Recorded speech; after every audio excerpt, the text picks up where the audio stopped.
is my mercy.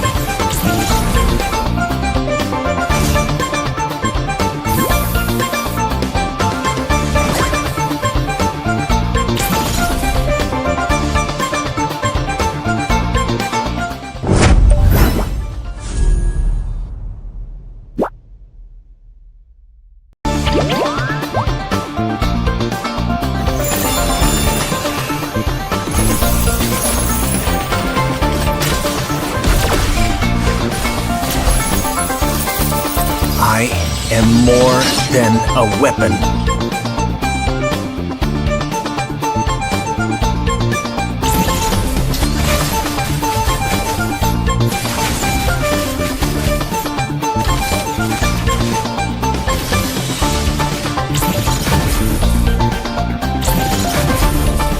What for?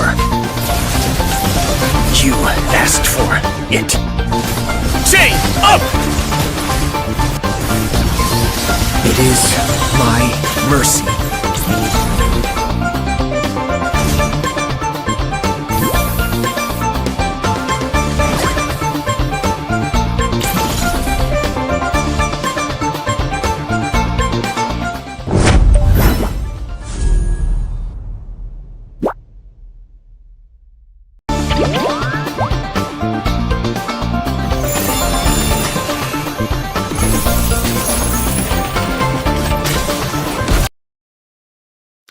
Good evening, ladies and gentlemen, and welcome back to, of course, NCC National College Cup, brought to you by Battle Knights India, production partner Indian Gaming Corps, and of course, powered by one and only, of course, Vista Games, the one who powers the whole game, right? But anyways, we're going to be kicking things off with the day 3 of round 1 matches, 6 best of 1, all elimination matches back to back, and we're going to be just starting the action right away. Into the casting desk myself, I am Ray, obviously, and I'm joined by Fredo, who has changed his background to Gushan. What's the sudden obsession with Gushan? So, Fredo, would you like to tell us? Well, I'm wearing a green shirt today, so I thought putting in a something which will Okay. match it, and it just came the Venom skin lineup came to my mind, and Gushan is one of those heroes I play, so yeah, I decided to go with Gushan tonight. Okay, okay. उसमें Got it. Hero तुम्हें क्या lobby से बाहर निकाल दिया क्या? And on the other hand, we have obviously the first two teams, and it's going to be. I'm actually, why I took a solid break? I was trying to read the name of the team that's in the red side. Elppsycongro, is it? Can you pronounce it? Because I can't. But the other side, it's going to be Crossguild getting the first pick. But the second one is obviously Elppsycongro. That is an interesting name. I wonder if it means something.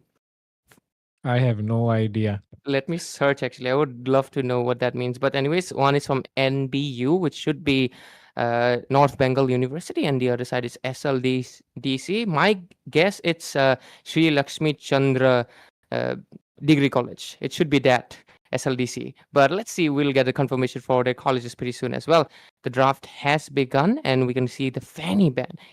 Yesterday we did have a Fanny in the last match, and it actually worked out well, and that team won. That is a very surprising thing, because the other side had Grok, which was surprising to me, because considering the Grok is kind of overpowered, the Fanny was able to carry the early game, and at the late phase, the Moskov was a 7-0-11 or something. So I would definitely say it was a balance of both, but maybe tonight we can have something different. We've also had a Zushin Maniac yesterday, as well as on the first day we had a Hayabusa Maniac. I want to see if the tradition of Maniacs continues today as well. So, Fredo, any guesses for the bands? It could be, a lot of assassin bands, but I'll definitely be looking towards fighter bands. As we all know, this meta is more about the fighters. So yeah, it will be really interesting to see what kind of bands these guys choose. But moving forward, we can already see the Fanny getting banned along with the अरे एक Zushin minute here. रुकना, वो stream का तुमने hero मुझे दिया ही नहीं है एक्सेस अभी. तुम करोगे तो मैं गो लाइव करूंगा ना, अभी कुछ नहीं जा रहा है वहां पे. अच्छा, स्ट्रीम फीड जा ही नहीं रहा है अब तक. No no no no.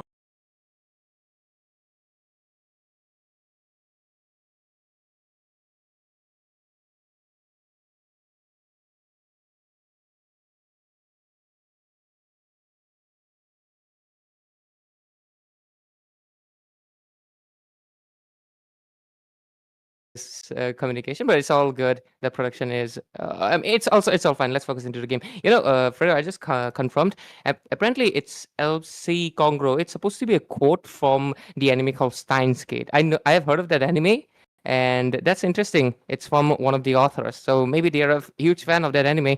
I don't really remember the characters. I do remember one, but I can't say it on stream. I will tell you later.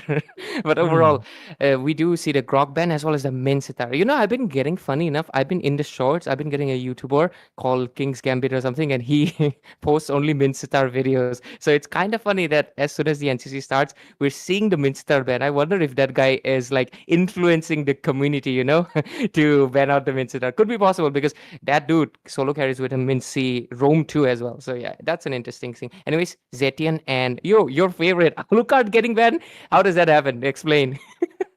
I mean, Alucard is one of the best junglers right now, especially in the ranked games. And we all know, Best? especially Okay. when tournaments like these happen, where the teams are, all new, the players are all new. They are not the regular, high tournament players. So yeah, not the pro players. So exactly, like, they follow the rank meta quite a bit. So that must have influenced this Alucard ban here tonight. And along with that, it has influenced the first pick as well, coming in from the side of Crossguild, North Bengal University. It will be the Yuzong getting locked in.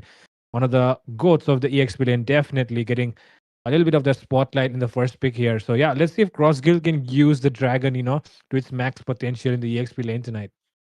Yeah, and the thing that this is actually the third. How does this keep happening? This is actually kind of eerie right now. If you remember, you and me cast it as well. Yuzhong first pick, Lancelot second. This is the third time this has happened, and I think out of them, 2 times the Lancelot team was able to win it out. Only once the Yuzhong team was actually able to win that. So it's interesting that it keeps on happening, but this time around, the Farsa goes into the hands of Crossguild, which is from NBU, North Bengal University. Production do confirm us the names for university. This is just my guess. NBU should stand for North Bengal, and SLDC should stand for Sir Lakshmi Degree College. So yeah, one is from Guwahati, another is from Siliguri. So anyone from Siliguri, and of course Guwahati myself, shout out to myself and you guys as well. But a Brody coming in really fast against the Irithel. Funny enough, it can work for one simple reason. Brody has a really good stun on his second.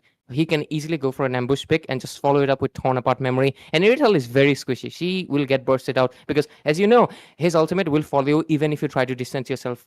No matter how much you distance, it will follow you. Like I can't find a proper comparison, but yeah. But Valir, Fredo, I'm gonna be honest with you, I don't like that. No matter what buff he may receive, it's just the fact that he lacks some things in his skills, and also not to mention he's against the Farsa, who has the biggest range in the game. So I don't like it, honestly. What's your opinion?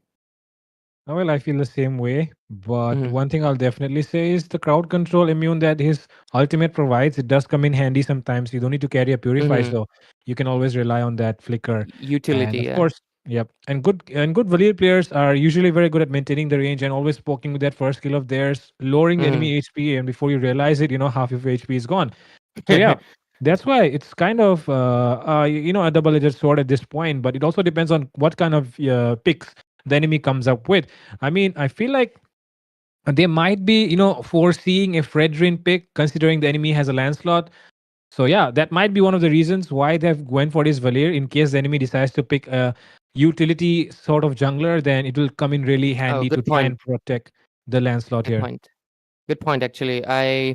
In that sense, because considering the fact that you just mentioned Lancelot can be easily countered by a utility jungler, like the best one is of course the Fredrin, because he has a chain CC to really disable Lancelot, because Lancelot has a 4 swing delay before he can ult. There's a delay and Fredrin can easily stop him. So because of that, Valir is a little bit of a more insurance pick, just like I mentioned. Good point.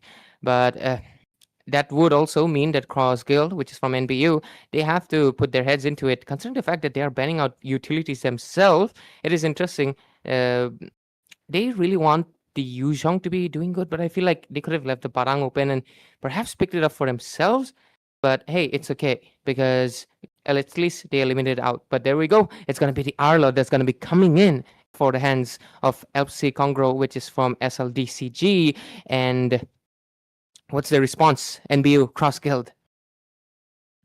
Definitely, it's going to be hard to see what is coming forward for us. Roam and jungle, both of these are very crucial roles of course, the EXP does dominate, but if you don't get the backup going with the roam and the jungle, then the Farsa and Brody are not going to have an easy time. So yeah, of course, the frontliners need to do their job perfectly in order for the backliners to do their job perfectly. So yeah, considering this composition, it will be really crucial what they decide to pick right now. Fredrin is a way to go, but the enemy has the Valir, so they have to decide. They might decide to go for a Bakshia, maybe an Akai as well. It could work here, but I'm not really sure how they will decide to play it. Oh, instead they go for an assassin and a healer, of course, to power up the Yuzong a little bit more in the front lines. So the Minotaur will be coming in handy as well this time. Minotaur does make sense in a few ways. He does have the knock up, so it will really kind of help to make sure that our Lord doesn't get too cocky, and try to dive in, because Minotaur is immune, one of those hero roamers that can immune out his ultimate and not be bothered by it. And our Lord would have to be a little bit more precautious to dive in. So it makes sense. It's a much better option than a Franco, which I think some teams would have preferred, because there's a Arlord, there's a Lancelot, we want to shut them down. Maybe the Franco would have been good, but yeah, Minotaur does seem like a better option. But at the same time, he is also squishy. He is extremely vulnerable to this Irithel in after the mid to late phase where she gets her Berserker's Fury, because he's just not tanky enough. He's obviously more of a support, but on the other hand, though, we are going to be seeing the Kufra coming in as well. Funny enough, these two tanks, they kind of counter out each other, because basically if Kufra gets to the Minotaur first and pins him to the wall, they can easily burst him out before he can even ult. At the same time, if Kufra decides, but Minotaur does have great reflexes, he can just immune and knock him up the moment he dives in. And as you know, once Kufra dives in, it's close to impossible to come back, because of course, once your flicker is gone, you're basically really initiating to your death trap. So I think both of the sides, roamers will play a heavily crucial role. Not to mention, of course, the XP lanes, because this is the meta, and initiation is going to be the bane of existence for both of these teams. But at the same time, I'm going to be honest, I really am curious to see the matchup between these two marksmen, because on theory, Irithel kind of should lose to the Brody for one simple reason. Once level 4, Brody will poke so much that the HP trade-off, Irithel can just not match it. Yeah, she can move while shooting, but what can she do when Brody will just combo S1, S2, and then straight up torn apart memory? She might not die, but she will be forced to recall. That's the thing. Yeah, that's why, in a goal lane matchup, the Brody seems like he does have a slight advantage. Most of course the Kufra and the Minotaur will, of course, it will be really game of chance, and of course upon the reflexes as well, as to which one will perform better in the EXP lane matchup. Arlord versus Yuzong, 50-50, but I feel like the Yuzong does have the upper hand because of the regen that he can get out of his own utility. So yeah, other than that, it's going to be a 50-50, and of course Lancelot and Hayabusa as well, all about the reflexes actually this match, and even the Farsa and the Valir, because the Valir can actually sidestep, those bombardments coming in from the field airstrike. So this game is going to be a lot about the reflexes, and both the teams have actually done a pretty solid draft. It does not seem like they're unaware about the meta and everything, and that's why it's going to be a really interesting game to see. Absolutely, Fredo. Obviously the only doubtful pick I have is of course the Valir. I would have preferred like a Khadija or something, but at the same time, it's maybe into their composition it can work out well. They can poke out the Minotaur much better, because obviously Minotaur cannot just ult just because he saw the Valir, right? He has to save it for those engages. So it is possible the Valir can really poke and damage the Minotaur to force recalls. This match is going to be more about poking and forcing recalls, so they missed out their farm, because all of their heroes are kind of farm oriented. Hayabusa needs farm, Brody needs farm, this is obvious, but Yuzong also needs farm, because considering the fact that he's one of the squishier fighters, unless he goes into the Black Dragon form, which is not always. Anyways, ladies and gentlemen, boys and girls, welcome to the Land of Dawn. This is, of course, National College Cup, a tournament format where it's been not seen before, where we do not focus on teams, where we do not focus on just individual players or states. We focus on the college, their university, the school they represent, the institutions they belong to, focusing on to the students. And let's see how day 3 of this round 1 is going to go into the casting desk. Myself, Rian, I'm joined by Fredo. So Fredo, I said Frodo, Lord of the Rings, but yeah. With the draft done, what's with the rotations? What do you think? Look at that. Look at the name of that Arlord, bro. It's actually your real name. Huh? No, bruv. What the hell? You're doxing me crazy. Your name is Avinash, right? Anyway, so yeah. I will kill you, bro. Sorry for revealing your name online, but yeah. Anyways, Bruh, yeah, crazy. Mr. Oh, Ray here. Oh, he will be the one getting first blooded, you actually. cursed. Okay. You cursed. First blood. I cursed the Master curse, Arlord, it buddy. seems. Avinash, get him. It sounds funny when I say that name, but yeah, it's not my name, guys. It's not my name. It's my brother's name. Yeah, I have a brother. Yeah, whatever. Anyways, 1-0 already. First blood, and just like you mentioned, the sustain part, Yuzhong was able to win it out because Arlott, of course, doesn't have it. His main point is going to be sustaining, but oh, mid Whoa. lane. What is that? Oh, Whoa. so many flickers. Some nice reflexes being shown here by the Valir because his second skill cancelled, the Hayabusa from using the ultimate into the EXP lane once again. It will be Abhinash getting punished and it will be Asmo on the Yuzong getting that kill once again. So it's looking pretty solid in the EXP lane. And once again in the EXP lane, some more action happening here. It will be Damn. Asmo getting that Kufra down. Not and good. Farsa uses the feather airstrike, but not able to do much. There, Yuzhong is getting fed. He's going all in. He doesn't care. He'll take down Let's Not all on himself. Killing spree for an EXP lane. That's not good. He's gonna be a massive threat, but oh, look at that stun, Fredo. Oh, he's still going.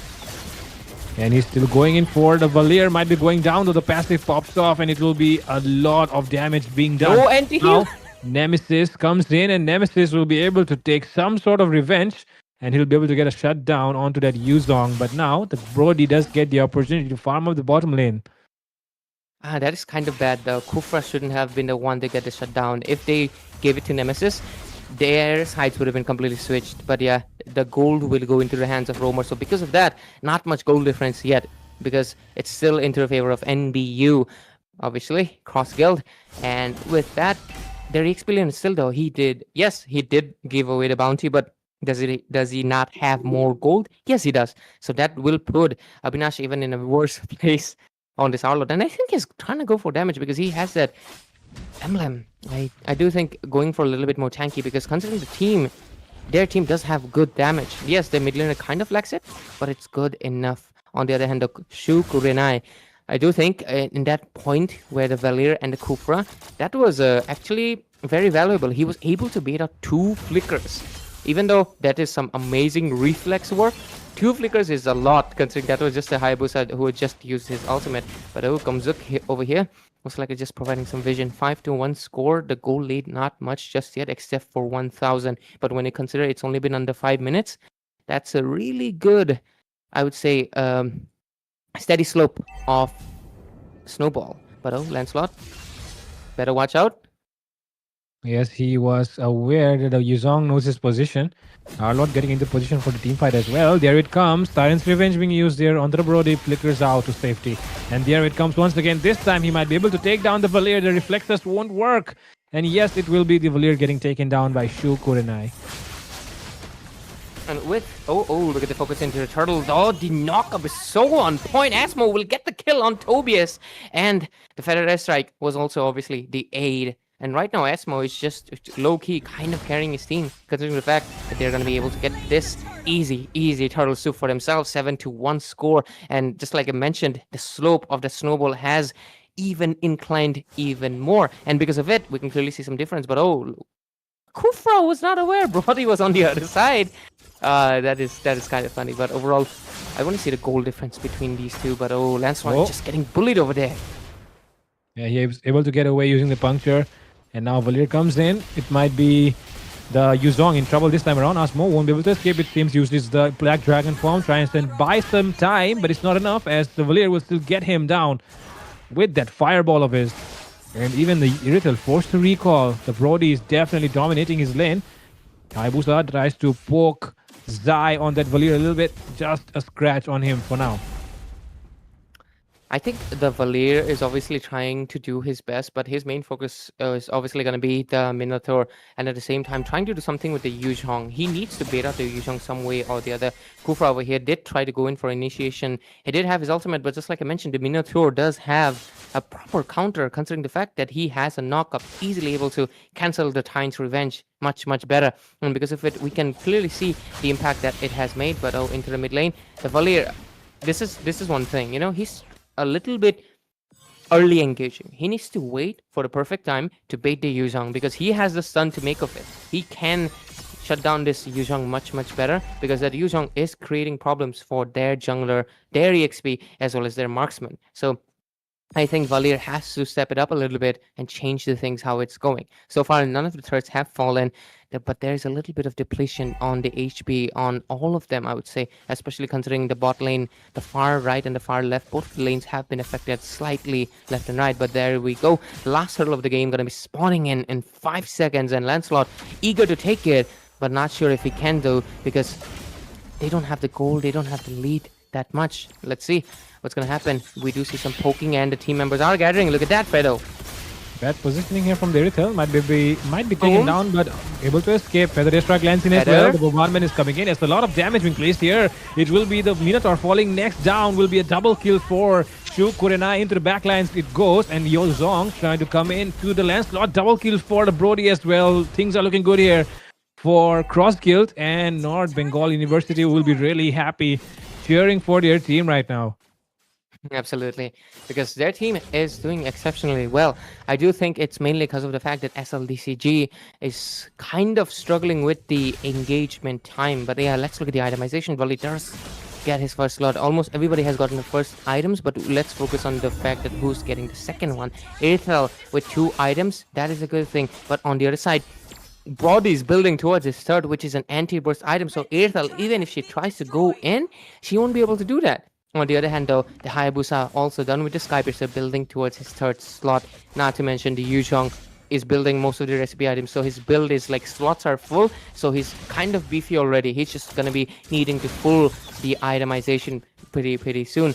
He's not going to get bursted out by the Lancelot because of the anti-QRS recipe. And not to mention, Lancelot, that's a very bold move. But at least bottom lane, look at that. They're trying to focus on Brody.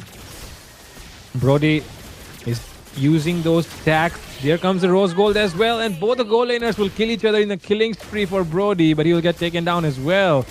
That was kind of, a favorable trade for SLDCG because that Brody was really fed. Yeah. He was 203, right? And that kill made it 3. So in a way, that did kind of help. The goal lead, though, it's still 4,000, much better compared to the hands of SLDCG. So NBU, they have to just play it out safe and make sure they do not commit into overly risky plays that Brody just did. Because yes, he did take down the Aethel, but did it come at the cost of his life? Absolutely. So why commit to that? Don't. You can just play it safe. Use the fact that you have much more better farm and just go with it. Look at that. Arlott wants to engage, but I wouldn't suggest that. He should have waited for the shadows. But anyways, 20 seconds for the Lord that's going to be coming in pretty soon, and they can immediately commit to it for the hands of course, NBU, North Bengal University over here, and Crossguild is their team name, the ones representing their institution. But oh, look at that.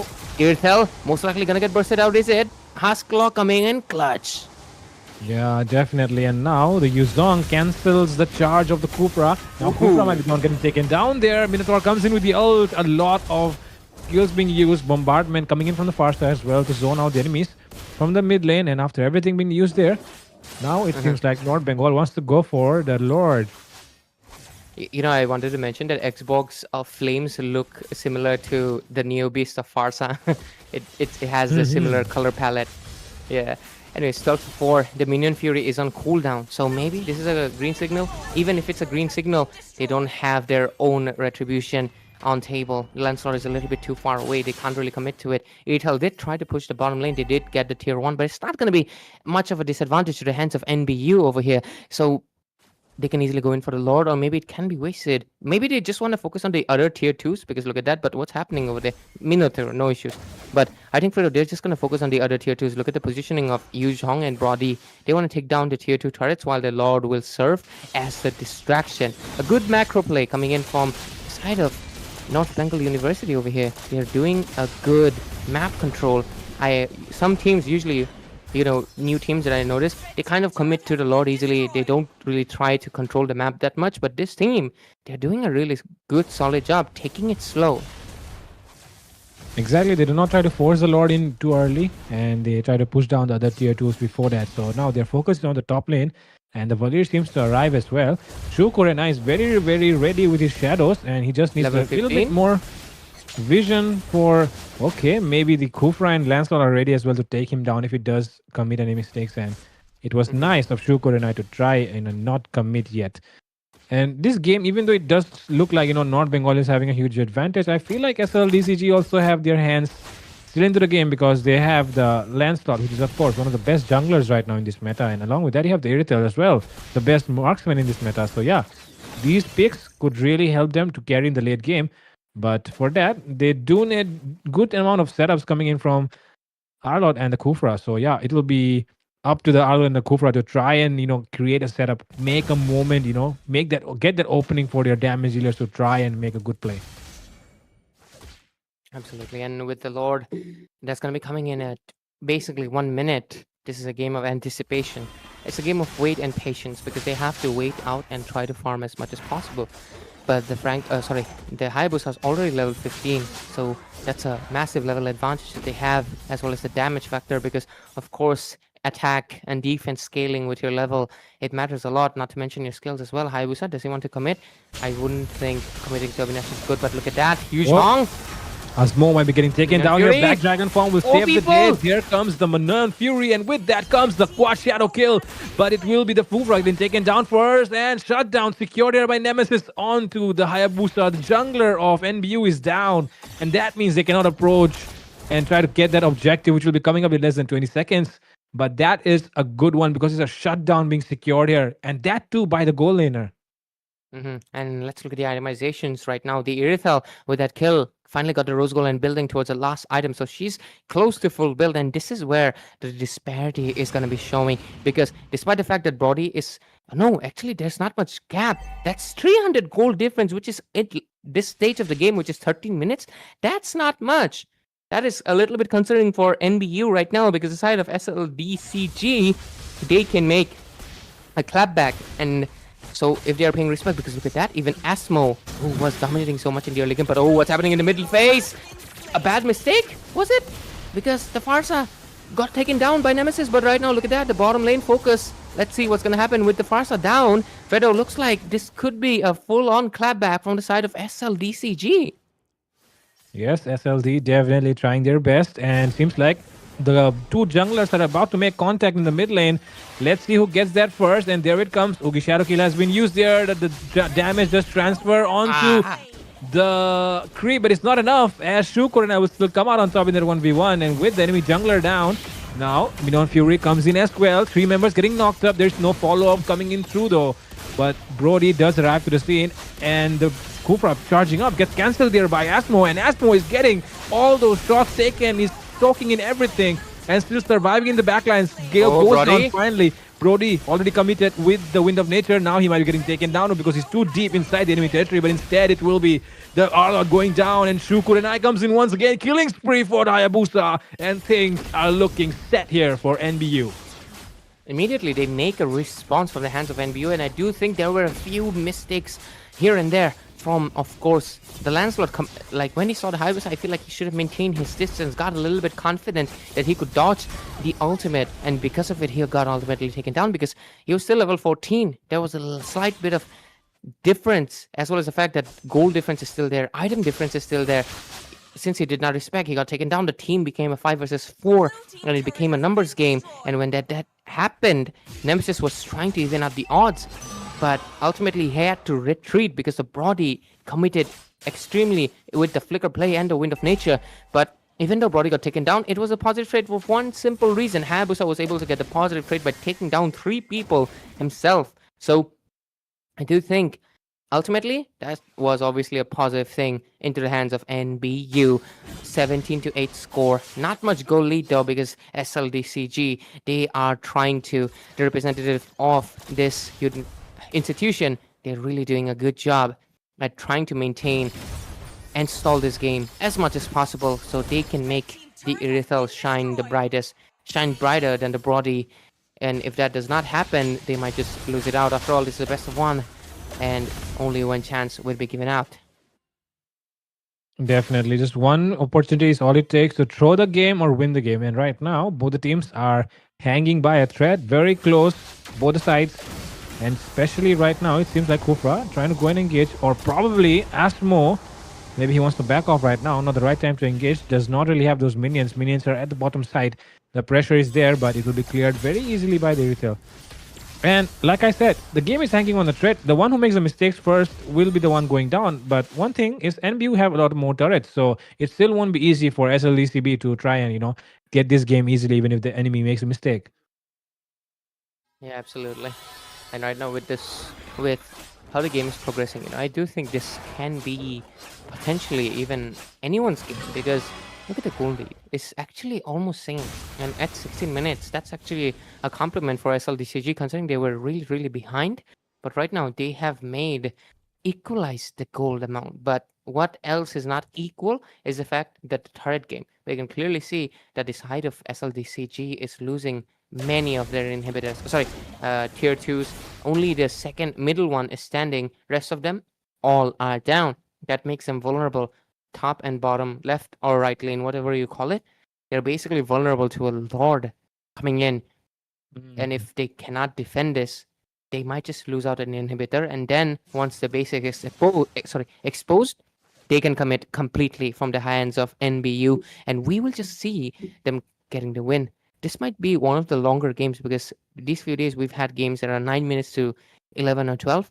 But today we are going to, looks like it's going to be maybe at least 20 minutes, Fredo. And I think that's, one thing that SLDCG could do is send the Lancelot to try and, get some turrets on the far lane. But instead, they're going to send a pair of Kufra and the Irrital. And it seems like the enemy is probably aware of that as well, but they're not concerned. They're going to try and take down this Lord first. Retri battle being won here by Lancelot. Tobias comes in clutch with that Retribution battle, and there it goes. The Hayabusa uses Oogie Shadow Kill and will be able to take down the Arlot. And with that, Kufra trying to go in. Look at Nemesis into the backlines, coming in with the sprint as well. And there it comes. Wind of Nature being used here by both of the marksmen. And there it comes once again. Feather Strike coming in. Blasted by the Brody. Goes down Nemesis. And with that, Kufra in the... between all of those members will be going down as well, surely. But oh, look at the Lancelot. He's trying to do something else actually. Okay, he's recalling. I thought he might go in for a clutch play there. But Lancelot doing a really great job. The combo with the Retribution was able to get him the Lord. And this basically, just like I mentioned, this is a 50-50 game. And just like that, with tier 1s immediately followed by the tier 2s, SLDCG is back into the game. They're the ones in the control seat right now, considering the fact that the inhibitor that's missing is not on their end, but it's on the NBU side. And it's time that NBU, they have to get into the right space. They did take down Nemesis, but they have to make sure he doesn't stay alive for too long. Because, not to mention, Tobias as well. They have to pay respect to this knight. They have to make sure that this guy doesn't get the chance to do that again, or else they might just lose it out. Despite the fact that they were in the driving seat most of the time, looks like they will be demoted down to this passenger seat. Oh, Kufra! For a second, I thought he was trying to go for the Hayabusa, but I think I know what the NBU people might be, talking in their voice chat or whatever they're right now. That they'll be blaming this Hayabusa, What is your retribution? Where is your retribution? And, on the other side, SLDCG, like I said, the Lancelot should have been doing more in this game. But at least, one thing he did right, and now his entire team is, rallying behind him like, yay, way to go with you, Lancelot. Yeah, just getting all those praises with that Lord steal. So, yeah, things are looking great here for SLDCG. On the other side, NBU, not that great. Asmo and definitely Haru as well. Even the... I think the Ace, that's Ace, right? The Brody. So yeah, all these people, they did a very good job in the early game, but now the jungler is letting them down and they won't be happy about it. He's a killer, not a securer. Because he has been killing really good, actually. Hayabusa has been doing a really immaculate job at tracking down targets, being a hunter that he is, but he's not able to really take the objectives from this Tobias right now. Tobias, whatever you call it. But yeah, the Lord's up 50,000 HP. It's going to get melted down pretty soon. Hayabusa getting into a position. Kufra over there. Hey, here it comes. That's a knock-up that they needed. Minotaur with a great minion Fury knocks up two members. Lancelot is forced to retreat. The Irithel is down as well, and they are in complete zone control right now. NBU Lancelot. making the comeback. Lancelot trying to make the play happen once again, but this time Shukurenai with the clapback. He will be able to get all his aura back with that Lord Steel, and now things are looking not at all good for SLDCG as they have lost 4 members. Whether they strike coming in, it might be one more shot to take down the Kufra, but thanks to the Athena shield, he'll be surviving that one. He got his aura back. No more minus aura, bro. No more aura depth. That is kind of funny because he immediately delivered the moment that his team needed, and that is exactly what he needs to do. And right now, focusing into the base. Look at the Brody. Oh, it's the 2v2 because the damage dealers are not here right now. Why We is the know base Fury not- coming in as well, and finally no minion. Shukurenai, the hero who stole that Lord, is joining in the fight. He does not decide to use the shadow kill yet, but he'll still get a monster kill out of it. And now the Lord charging in. Nemesis is around as well, but the base HP is way too low, and NBU will win this game versus SLDCG. You know, without the minion, the Brody's damage was like 2 or something. The Too base much. was not getting taken down at all. I remember the minions, not having the minions really increases the damage reduction of the turret. So for a second, it did survive for quite a bit because the Brody was hitting the base. You saw it, right? 1, 2, 3, the base is not going down. But finally, when the Lord come in, that was the final key moment, the nail in the coffin, and they were able to get the Lord for themselves. And that is really, really, what do you say? Really kind of cruel. But overall, I feel bad for Tobias. He did get some aura points, man, by taking that Lord. They did switch the game around at that point. This is honestly, medals do not matter because he almost made his team win with that Lord secure. But Yep. Unfortunately, that last team fight, Brody did get the MVP, but I'm going to be honest with you. Smoke carried it in the early phase, and Trev on that last team fight, that Minion Fury was so on point, took down 3 people immediately. And this was the main crucial factor. Absolutely. Roamers are the goats, man, for sure. And I think the one thing that went wrong in that last fight was because the Roamer and the EXP laners, they got too focused on the Farsa. They went behind the Farsa a lot, and that's the reason why the Hayabusa as well as the Minotaur, they got the space, went behind. The knockup from the Minion Fury was so good. It landed along with the Shadow Kill as well. So yeah, the Irithel Nemesis, he got instantly deleted, and that's the reason why they lost the team fight. And yep, things very unfortunate here. Yeah, very unfortunate. Unfortunately, we'll have to say goodbye to the side of SLDCG, Sri Lakshmi Chandra Degree College. But hey, we'll be looking forward to you teams and your university, college. Maybe there's more teams from your college, and we'll be looking forward to any of them for sure. Definitely make sure to cheer them on. And their journey would stop here on obviously round 1, but it's all good. It's a best of 1 series. There can be only one winner, and there was only one chance, and NBU was able to come out on top. Congrats to NBU to moving on to the round 2. But anyways, ladies and gentlemen, we'll be taking a short break and we'll be coming right back to the second match of the evening. So make sure you stay tuned, and we'll be right back with game number 2.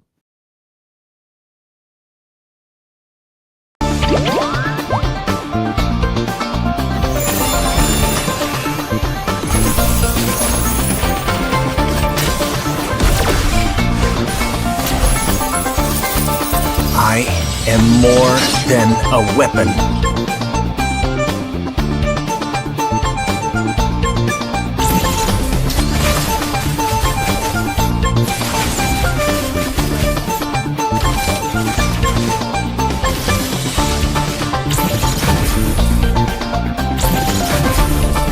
What for? You asked for it. Chain up! It is my mercy.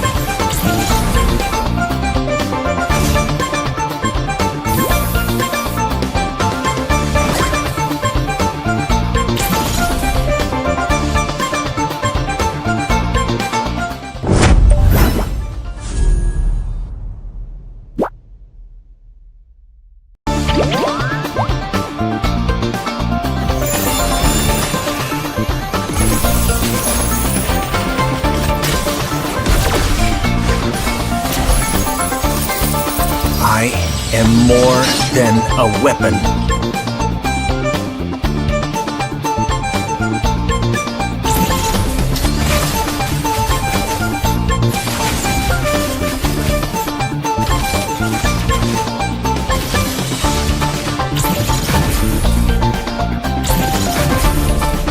What for?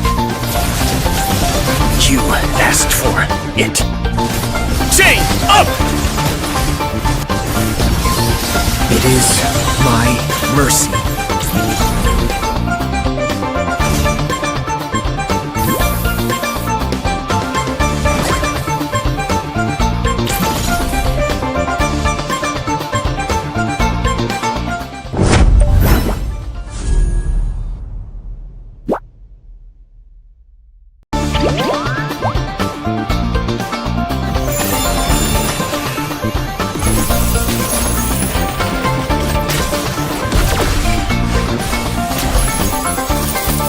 I am more than a weapon.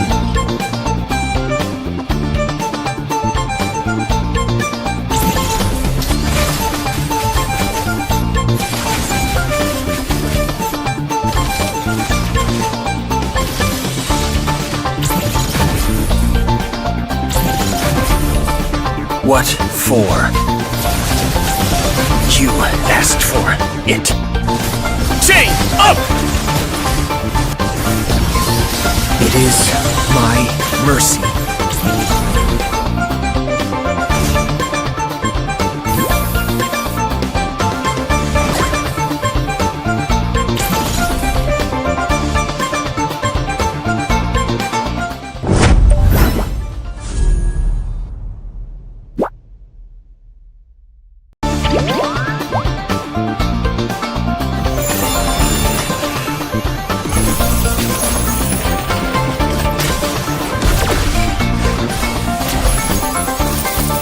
I am more than a weapon.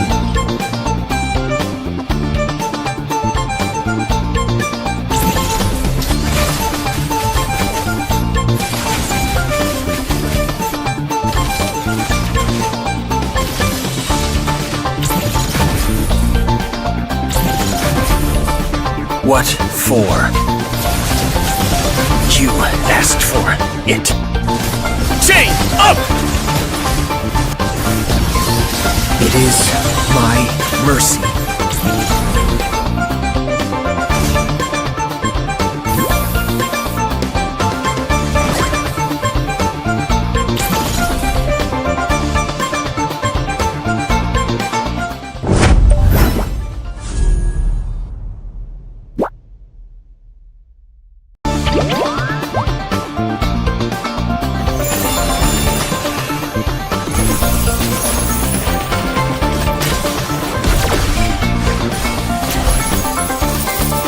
I am more than a weapon.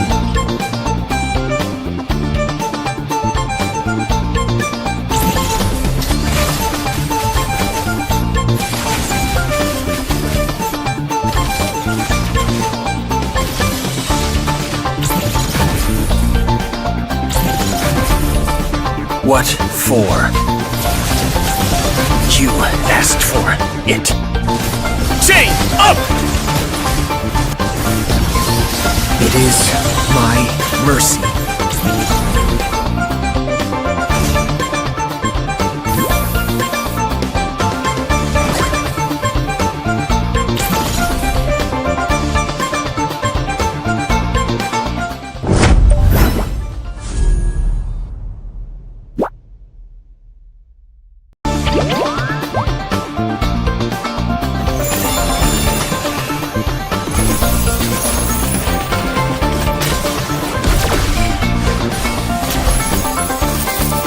I am more.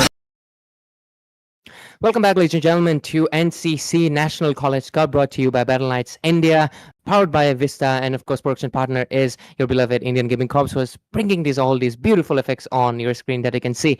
Anyways, we're going to be diving back into the second match of the evening, which is going to be between two universities, two institutions that I'm really, I like their names for sure. I mean, Fredo will definitely tell you, because of course, myself, Ray, back again, joined by Fredo on the casting desk. So Fredo, you want to tell the institution names first? Yes, I can definitely introduce the colleges which will be playing the second match of the night. It will be Darjeeling Government College versus. It will be the name of the college is Mayai Lambi College from Manipur, and the team name of the second team is going to be Ima Shamurou. And The name of the first one, Is they actually named their team Darjeeling Government College, and they named their university Government College. So yeah, that's they kind of put a funny. lot of respect and representation. They're like, Yeah. yo, we're just gonna go with the college name, man. It's a college tournament. We're gonna go with that. No, I mean, points for creativity. Why put in effort when there's already a name, right? But yeah, funny enough, it would be pretty funny if there's another Darjeeling College team who decided to show That up. will be nice. Yeah, but anyways, I think Itami would have been happy because he's also his father actually started in obviously our co-caster Itami. He'll be joining in for the matches after the fourth one. So yeah, he'll tell you about Darjeeling and stuff. But for now, let's focus into the game, which is going to be between Emashiro and Darjeeling Government College. I would call them obviously DCEG, I guess, right? Oh no, they named some government college. Government man. college. Okay, let's see. Government college. Okay, let's keep it DGC versus MLC, right? Imagine we Yeah. get a team that's called private college. That will be funny. Yeah, private college versus government college. Yeah. So yeah, that might happen. I mean, That is if you an want, auntie thing. Indian aunties would have a good argument about that. yeah, government college versus private college, and if you don't want to miss that from happening, of course, share the stream and do Absolutely. Make sure forward. you share the stream. Yeah. Yep. Coming into the band section, though, we're seeing once again it is okay. It's Yisenshin, not Lapu Lapu. It's Yisenshin in the band section from the side of government college, and MLC will be banning out we ban the hero that we decided to ban, and then we ban the hero that gets countered by it as well. So yeah, good bans. That is kind of funny there. But I like the fact that Emma Shamurou, is it? Their Yeah. team name is literally their college name is literally ML. It's like they were destined to play ML Yeah. Mobile Legends. It's like, yeah, damn, they really want to go for that. Anyways, a CC first pick. This is actually the first time we've had it in this 3 days of round one. A first time we're seeing a first pick CC that's happening. I'm gonna be honest, the Alucard bands are really, really what do you say? Are surprising me still, despite the fact that I've seen it like twice right now. But yeah, let's see if Government College is going to be responding back. They immediately respond back with two of the heroes, both of them knock up. And Karita does have good sustain, but it's obviously not the best. But yeah, Gatot against the CC. I do think it's most likely going to go into the roam position because I do think EXP Lane has now better options. And what is this? I think this is the first time as well we're seeing a Chang'e. And a Belleric. Look at the bunny, it's really cute. And one thing I'll definitely like to tell the production crew is I don't know who made that Kadita figure, but that's nice. Kudos to the production. Model, that's the in-game model, bro. That goes to the main developers, Okay. Yeah, well, W game then. W game. And we're gonna have a W match.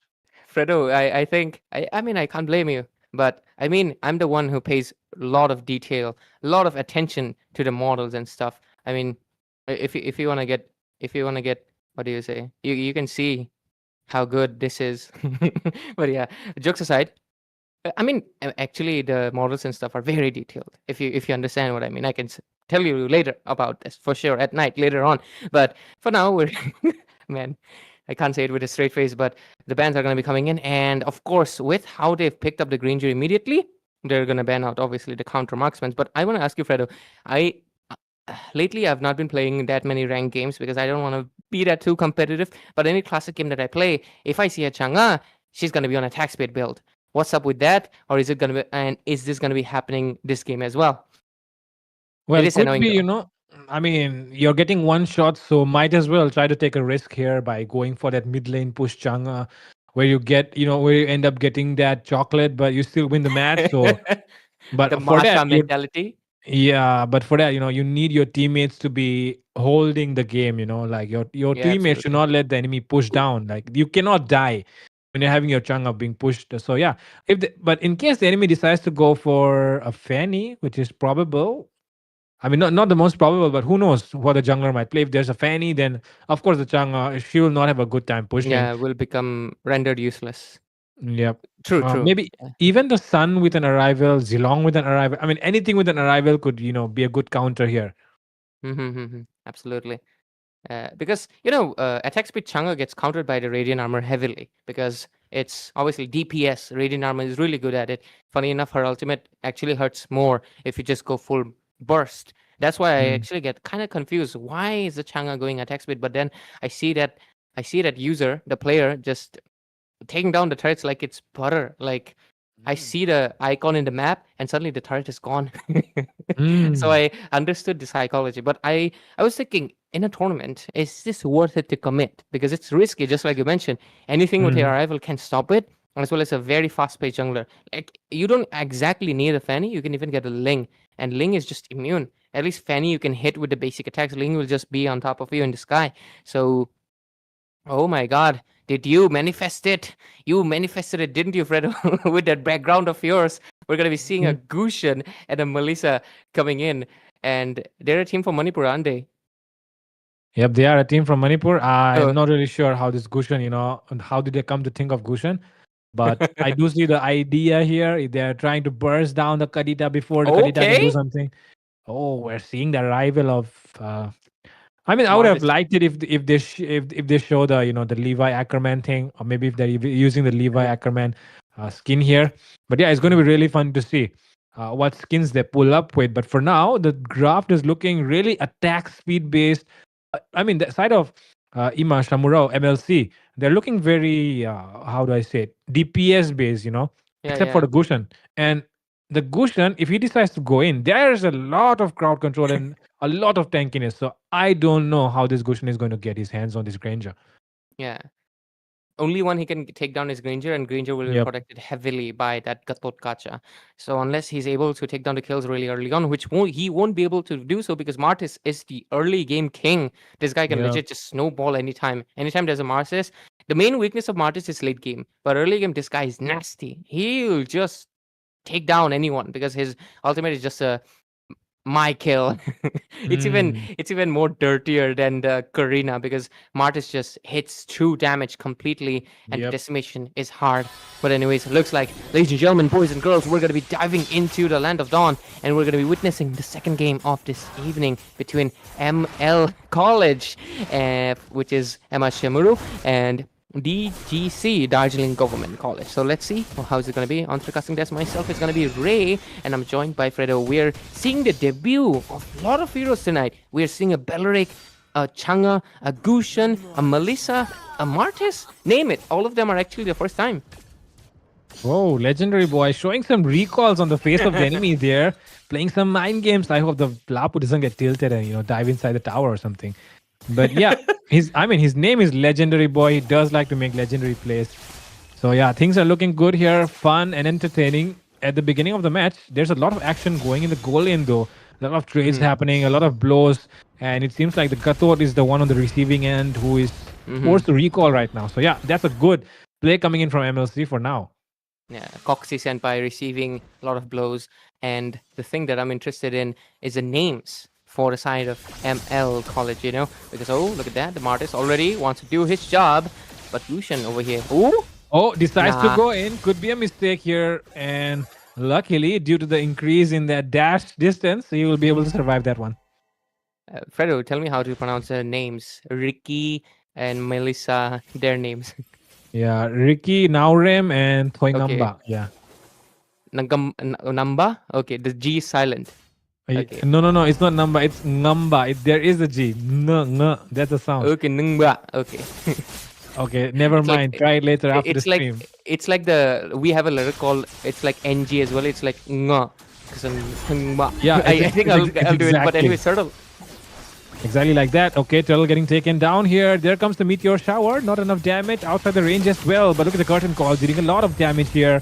And Chucky might be getting taken down, it seems, but no, he's a healthy boy. On the other side, Granger decides to make the rotation, but he knows there might be something inside the bush, or he decides to cancel that. And instead, he's the one recall spamming now on the other side of the lane. Yeah.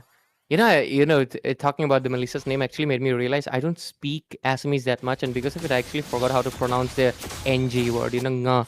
I should practice it. I need to get it back. But anyways, with the turtle secured into the hands of Team ML, which is from Manipur, their college, I do think they are in a little bit of a good pacing because they have denied Martis the first few bloods because Martis' scaling actually matters from the first Look at minute, but- Martis. Oh, what is that? What is that?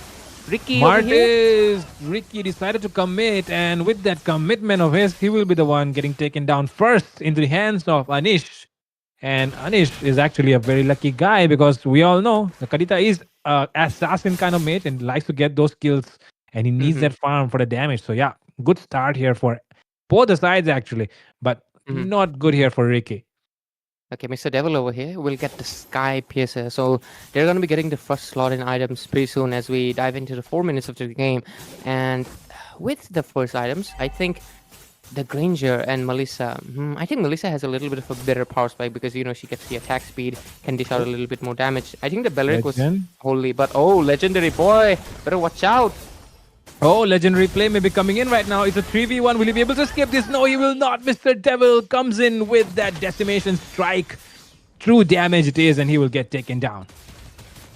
And with that, DGC, Darjeeling Government College, they're actually kind of doing good. Ricky Naurem, better watch out, and he does so. But that's an ultimate wasted out, and that means it's a green light for a turtle soup. The Levi can go in and get the turtle soup for the rest of his comrades. But let's see, the Belleric there, he does have a very heavy stun, but oh, look at the Chang'e coming in with the ultimate. They can commit Now to there it are because the turtle 5 is- members actually. Look at MLC College. There are 5 members in the turtle pit. So it's That is not like, insane. you know, DGC can do anything. So they're forced to back off. That is some good level of coordination and team, you know, a team oriented gameplay, you know, being shown here by MLC. Okay, Ricky also gets the Sky Piercer, so he's also going to be playing a little bit of a kill-focused gameplay. I mean, he is an assassin, and he's trying to do that. But it's actually, just like you mentioned, they are doing a really good amount of rotation because Melissa was way over there into the turtle pit, and still Granger was not able to match the pace. Even Gatot was confused where the Melissa is, and before they knew it, they were at the turtle pit, pressuring the 5-3. It's a numbers game, and they won it out. So far, 2 turtles down the drain. Down their side for ML. And I do think if that's going to be happening in the third turtle, the goal lead will happen. You know, difference will be seen because yes, there's not many kills, but when you're taking objectives, the EXP lane difference, the EXP that you get, the goal difference is going to show up. But oh, what's happening into the mid phase? So Chang'e forces a flicker. Will she get taken down over here? She was actually trying to go for that, you know, Ooh, push. don't Look at go that. ahead. The mid lane is almost getting taken down. And with that, the chase was unsuccessful as Mr. Legend, no, Roshan, sorry. Yeah, it's Roshan who will be surviving that. And there it comes, Dead Sonatas. And with that, look at that. Tiangi, it's actually taken to push here. Look at that. He is pushing down that mid lane very, very fast. And with that, Sakai might be trying to engage. It seems they do not want to engage on the Belleric. But the Belleric seems to want and taunt that guy. Okay, decides to jump away from the Wrath of the Dryads. And with that, CC will get the chance to push the top lane. I kind of find it funny that the Belleric's name is Chucky, you know, that puppet thing. There was a movie about it. And Melissa has also a puppet, kind of. Whoa. A nice coincidence. But one thing is, oh, look at the damage from Cici. What is that? Lapu. Legendary take it. boy trying to do some legendary plays. And it will be the legendary boy getting the kill in his hands. And Ricky Naurem will be upset as he's not able to use the Sky Piercer yet. But there it comes. Melissa might be going down, it seems, as the Levi. Levi Ackerman arrives from behind and takes down with the Decimation Assault. And he will be going down as well, Melissa. Toyngamba still survives with that one. Toyngamba, you know, he's doing, bottom lane focus. Looks like they're going to commit to it. Kadita. Oh, that was a nice ult from the Kadita, able to escape. But now it seems like Ryu Granger 7. might be in trouble. Chucky is completely aware of it. And there comes Roshan as well. Flicker being used here. And with the Wrath of the Dryad, they will be able to turn the Gatot and he'll be getting taken down. And actually, the Gatot goes down, but he saves his goal laner. So that's a good roamer right there for win. you. That is a positive thing, but you know, this is actually insane.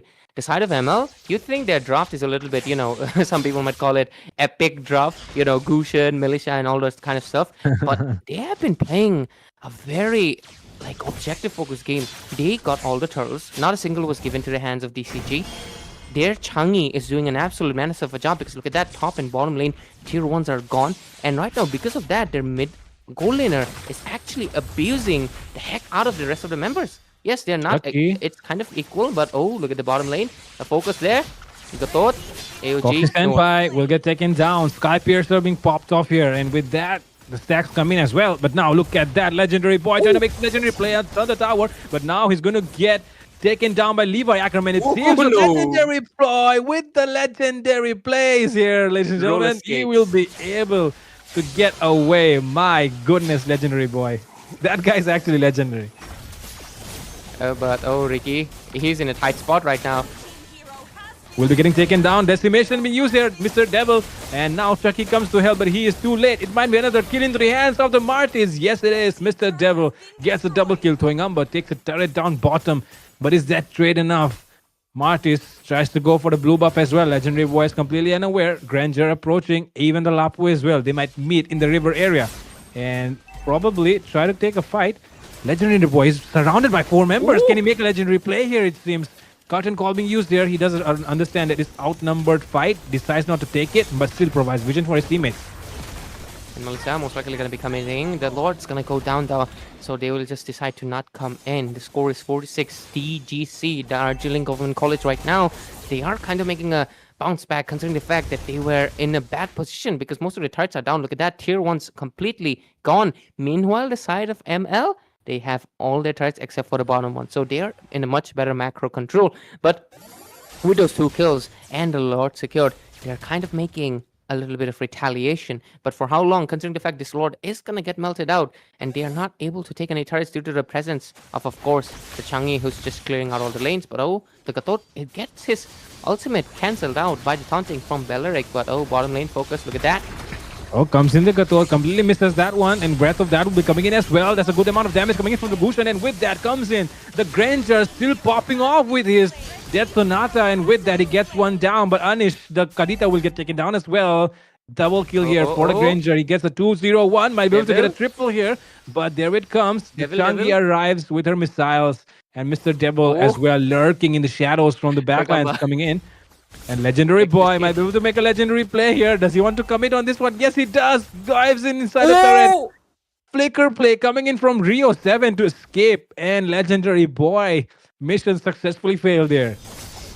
That he did not use his flicker until that last moment. Rio 7 is actually cooking over here. 2-0-1 on the Granger. Despite the fact that Melissa is kind of ahead, he's actually with 0 deaths.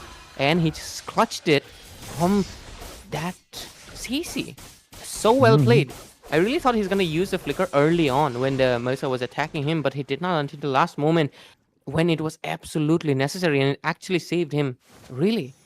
But the score being 7-8, I do think this game is going to be, again, a little bit more of a 50-50 because both of these teams, despite the fact that the side of ML had a little bit of a questionable draft, it's the fact that they have a good synergy, a great amount of team play. They were prioritizing on the numbers game, winning out all of the objectives until the Lord, and also winning out the team fight as well. Look at the rotation that's happening. 4-1. They really are playing the numbers game the best they can, and they're kind of focusing into the bottom lane right now. But Mr. Devil sensed it. Granger though finally gets taken down. And along with that, Mr. Devil might be in some trouble here. The amount of damage the CC, the Changi is doing right now is actually insane. Look at the Gatot. He's forced to prop off. That vengeance right now comes in the Wrath of Dryad as well, and it will be Ricky Naurem sealing the deal with that Sky Piercer. And with that, the next Lord is coming up, and it should be an easy Lord here for MLC, unless DGC decides to make an outplay, especially Mr. Devil here. Absolutely. And also, with how the game is going, just like I mentioned, 50-50. Gushen, style in. Does he want to go in?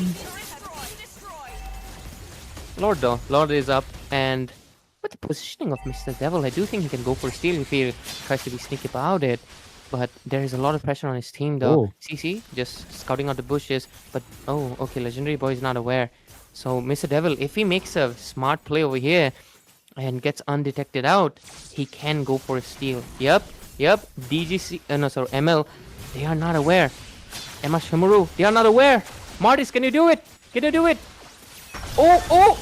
Nah. Oh, he fails to do that outplay, because if he was able to do that, I was all ready to shout my name. His name, Mr. Devil. I was able to shout that, but yeah, he won't be able to do that.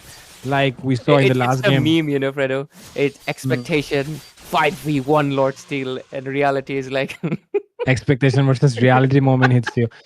And so yeah, man. his team will definitely be clapping and like trying his best. So yeah, he will be definitely getting that emotional support. But right now, what they need is to try and defend this Lord. Yeah, and with the Lord coming in and Martis just gonna be coming back in a little bit. The Lord, the pressure that's this Changi and Melissa is just bringing, it's insane. I didn't think it would work, but look at the engage AOG. Comes in as well. Taunt being done there by the Wrath of Dryad from the Belleric. And Anish will get taken down here. Rio still trying to deal a lot of damage, clearing those minions out fast. Seems like Mr. Devil is offline or something. His network gave up on him. And that's why he'll be the one getting taken down. Nobody was hurt. Oh, Rio, I don't know what he was thinking, but he takes a double kill. Flickers in as well for that one. Sacrifice being made here. Unnecessary, it seems, as he was one of the only 2 members alive. Lapu Lapu, will he be able to do this one? It seems no, he cannot, because the Melissa's piercing damage through that puppet is enough to take him down. And with that, Toingamba destroys the mid lane as well. It should be a game over here. Nobody's alive to save the base. And with that, MLC will take the game. This was a very unexpected kind of a draft, and they made it work really, really well. Because something Gushin in your background, right? Gushin is something that most people will think as a below B tier hero. Not the best. Yes, he did receive the buff, but is he the best? He has a lot of weaknesses, but they capitalize on the weakness by having the numbers game. Each time around, I'm noticing they are either 5 people or it's 4-1 rotation. And that was one of the weaknesses for the hands of the side of the Darjeeling Government College. And DGC were just not able to keep up the rotations that were coming in from the side of Emma Shamurou, which is L from Manipur. You can tell I forgot the name of their No problem, college, no problem. Let's call it MLC. Yeah, MLC MLC. did a phenomenal The side job of there. MLC did a really, really good job. Even though the draft, you can think it's very questionable, the other side felt like much better. The execution, this is why no matter the draft, if the execution is better, the rotations, the macro control is so much more on point. It's just the fact that you can take down even the teams that have much, much better drafts than you. And they were able to really make sure Martis doesn't get much chance to shine. Lapu Lapu got melted down by Legendary Boy right from the level 6. Mm-hmm. And over here, look at the Granger, man. He's an India top Granger. India rank 76. I know how hard it is to grind Granger MMR, considering how high those are. So yeah, this everybody's guy, man, he playing tried Granger, his man, best. Unlucky though.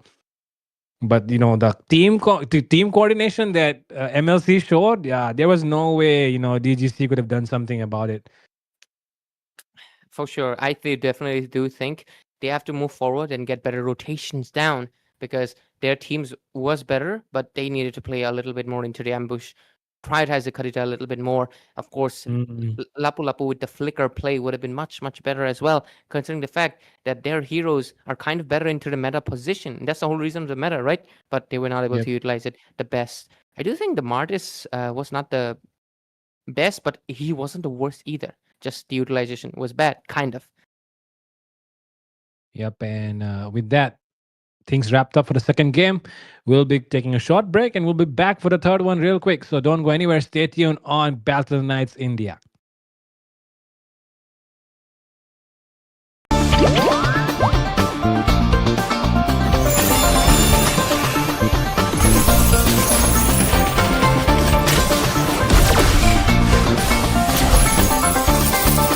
I am more than a weapon.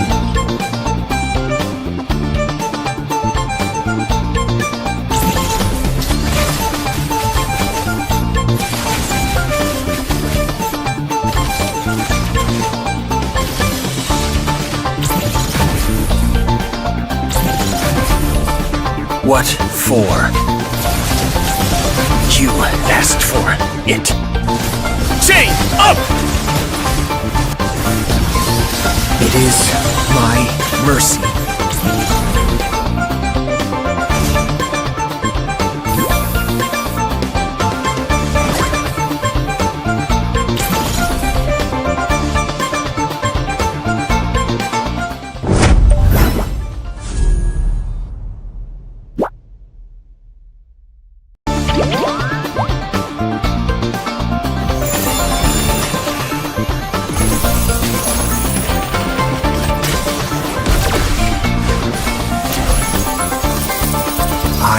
am more than a weapon.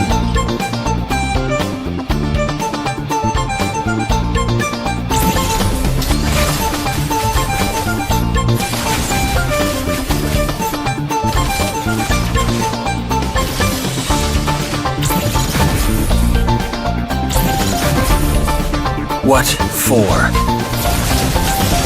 You asked for it. Chain up! It is my mercy.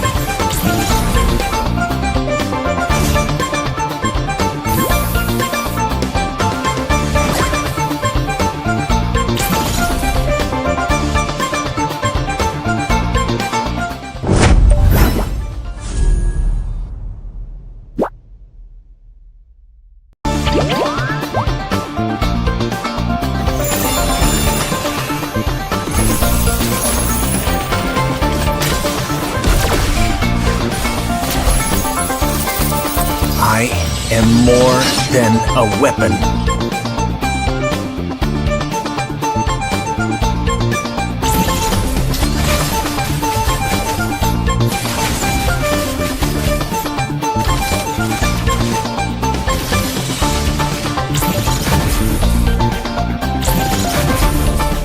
What for? You asked for it. Chain up! It is my mercy.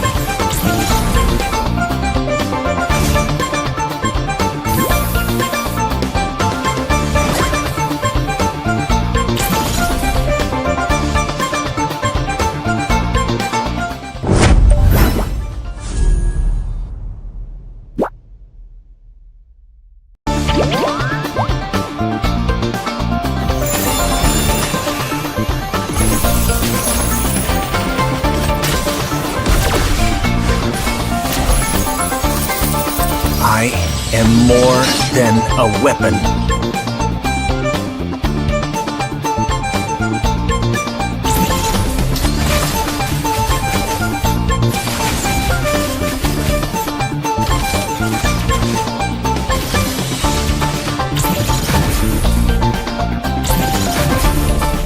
What for? You asked for it. Chain up! It is my mercy.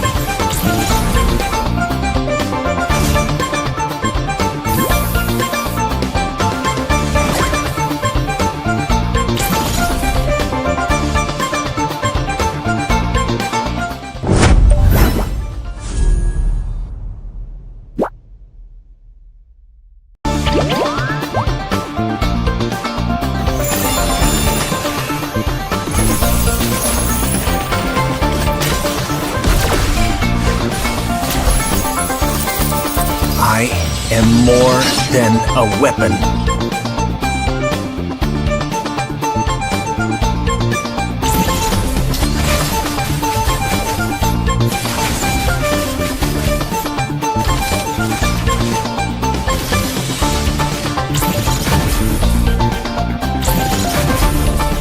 What for? You asked for it. Chain up!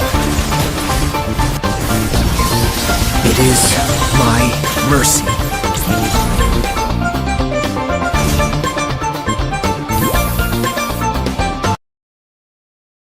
And we're back again, ladies and gentlemen. Welcome back to NCC National College Cup. And obviously, it's brought to you by Battle.Nets India, powered by Vista and production partner, Indian Gaming Corps, IGC. And we're going to be kicking things off with the third match of this evening. We just had two really exciting games where one, the draft was surprising, but the team was able to win. And one was quite an extended game, but the victor was much more, obviously, the always deserving, because winner is a winner. Anyways, we're going to be seeing the third game, and we're going to be witnessing two more college teams representing, obviously, their institution, and the students are going to be playing against each other, and we're going to be seeing them duke it out in this best of one series. It's all elimination rounds for round one, ladies and gentlemen. So only one chance. So we have Dearcrown, which is from Delhi Technological University, DTU, and we have one team called Epic from Don Bosco University, is it? DBU, yeah.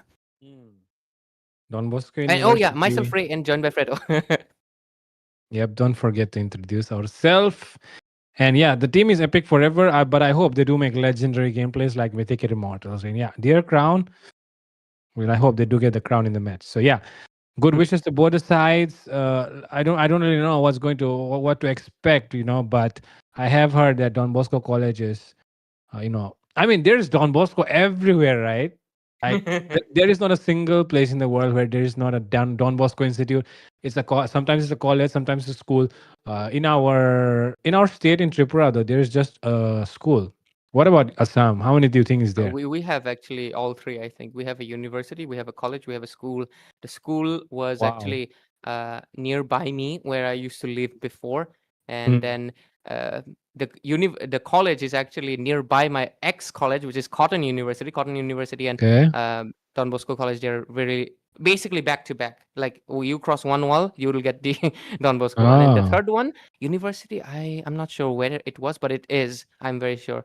And it's funny, they're all together in one city. Technically, Guwahati is like one place city. Then there's like village areas, right? Like a lot of valleys and stuff. Like there's the university in that part, if I'm not wrong. I'll confirm it for sure. But I remember that the school and college, they were nearby my home and my institution. That's pretty funny. And I used to see their uniforms and stuff. I would like to comment one more thing, but I'll definitely tell you about it later. And the teams will come in really soon, and we're going to be starting off with the draft. Dearcrown and Epic Forever. Their team names are much more simpler than the one that we had before. Like Elppsycongro today. We've also had a team that is basically representing themselves. The last one, Darjeeling Government College, they just decided we don't want any team name. Our college is enough. We'll just go and roll with it. And funny enough, valid. But overall, today no maniacs yet. So I'm actually gonna be waiting. Maybe this match might be the highlight, or maybe Itami and Peachy will take it us and they will get to witness the maniac for us, right, Fredo? Yep. No maniacs yet. Yesterday we just did 2 games and we got a maniac in the second one. Yeah. What are your thoughts though, Ray? Like, what do you think Uh-huh. is which teams are you excited to see? Which colleges are you excited to see? Like, Of tell me course, some names. I am obviously aware of the Guwahati ones as well as the ones that are in Assam. Like there's Dibrugarh College, there's Tezpur University.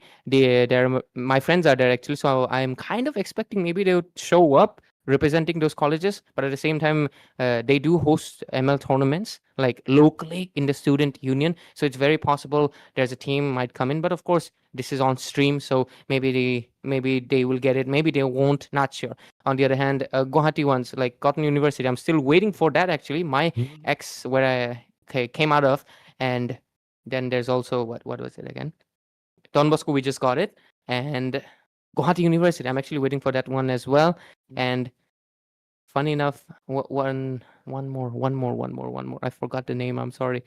There was another one actually. Oh yeah, AEC. It's a Assam Engineering College. I'm actually waiting for that one as well because engineers, we play games. So Assam Engineering College, I'm also looking forward to them as well. Those are the main ones. I would be, what I would be most surprised if I saw the most surprising. The most surprising would be if I saw Hendik Girls College. it's the Okay, it's one a of our girls' biggest. college. Yeah, it's one of our biggest girls' college. They do whole tournaments apparently. So if I see that name, it's all girls because it's only girls' college, right? So funny Nice enough, my one. sister studied there, and like most girls in our Guwahati area actually studied there. Their higher secondary. So yeah, it's a very famous thing. It's nearby my college as well. So it would be pretty funny if I see that name because I mean, of course, it's not often that you'd see a girl team participating, right? Because of course we don't have that scene yet, but it's always nice if you come across it. But yeah, that would be the most surprising one. But other than that, do you have any girl exclusive colleges in your place?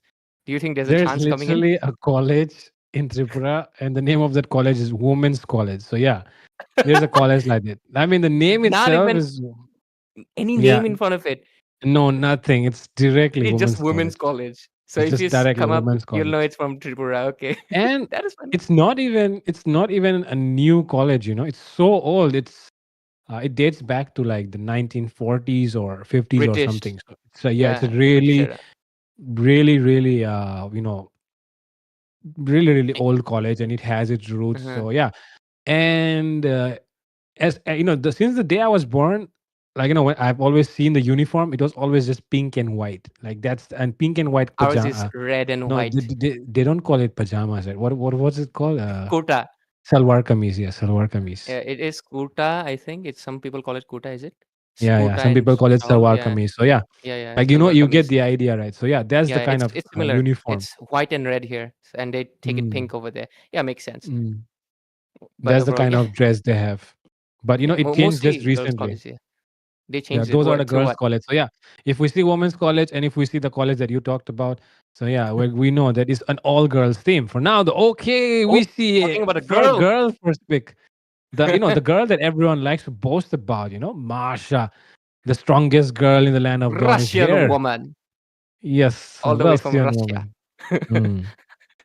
Uh, but anyways, a lot of talk about the college, and this is actually nice. Usually during casting, we don't have much. If you're in a tournament, yeah, let's say that is not top teams, we actually don't have that much material to talk about because unless they have something in their name, something where they're from. But yeah, it's actually nice that we have colleges, really good from Battle Knights India, who had come up with this idea, a unique thing representing only institutions. So good job, and yeah, looking forward to the Masha, the Russian woman, the only Russian character that we have in the game. Actually, we do have a lot of Asians, not exclusively like let's say Filipino is Lapu Lapu, Korean is speak of the devil, and Lapu Lapu is immediately manifested into the arena. But we Another actually have one. only one Russian.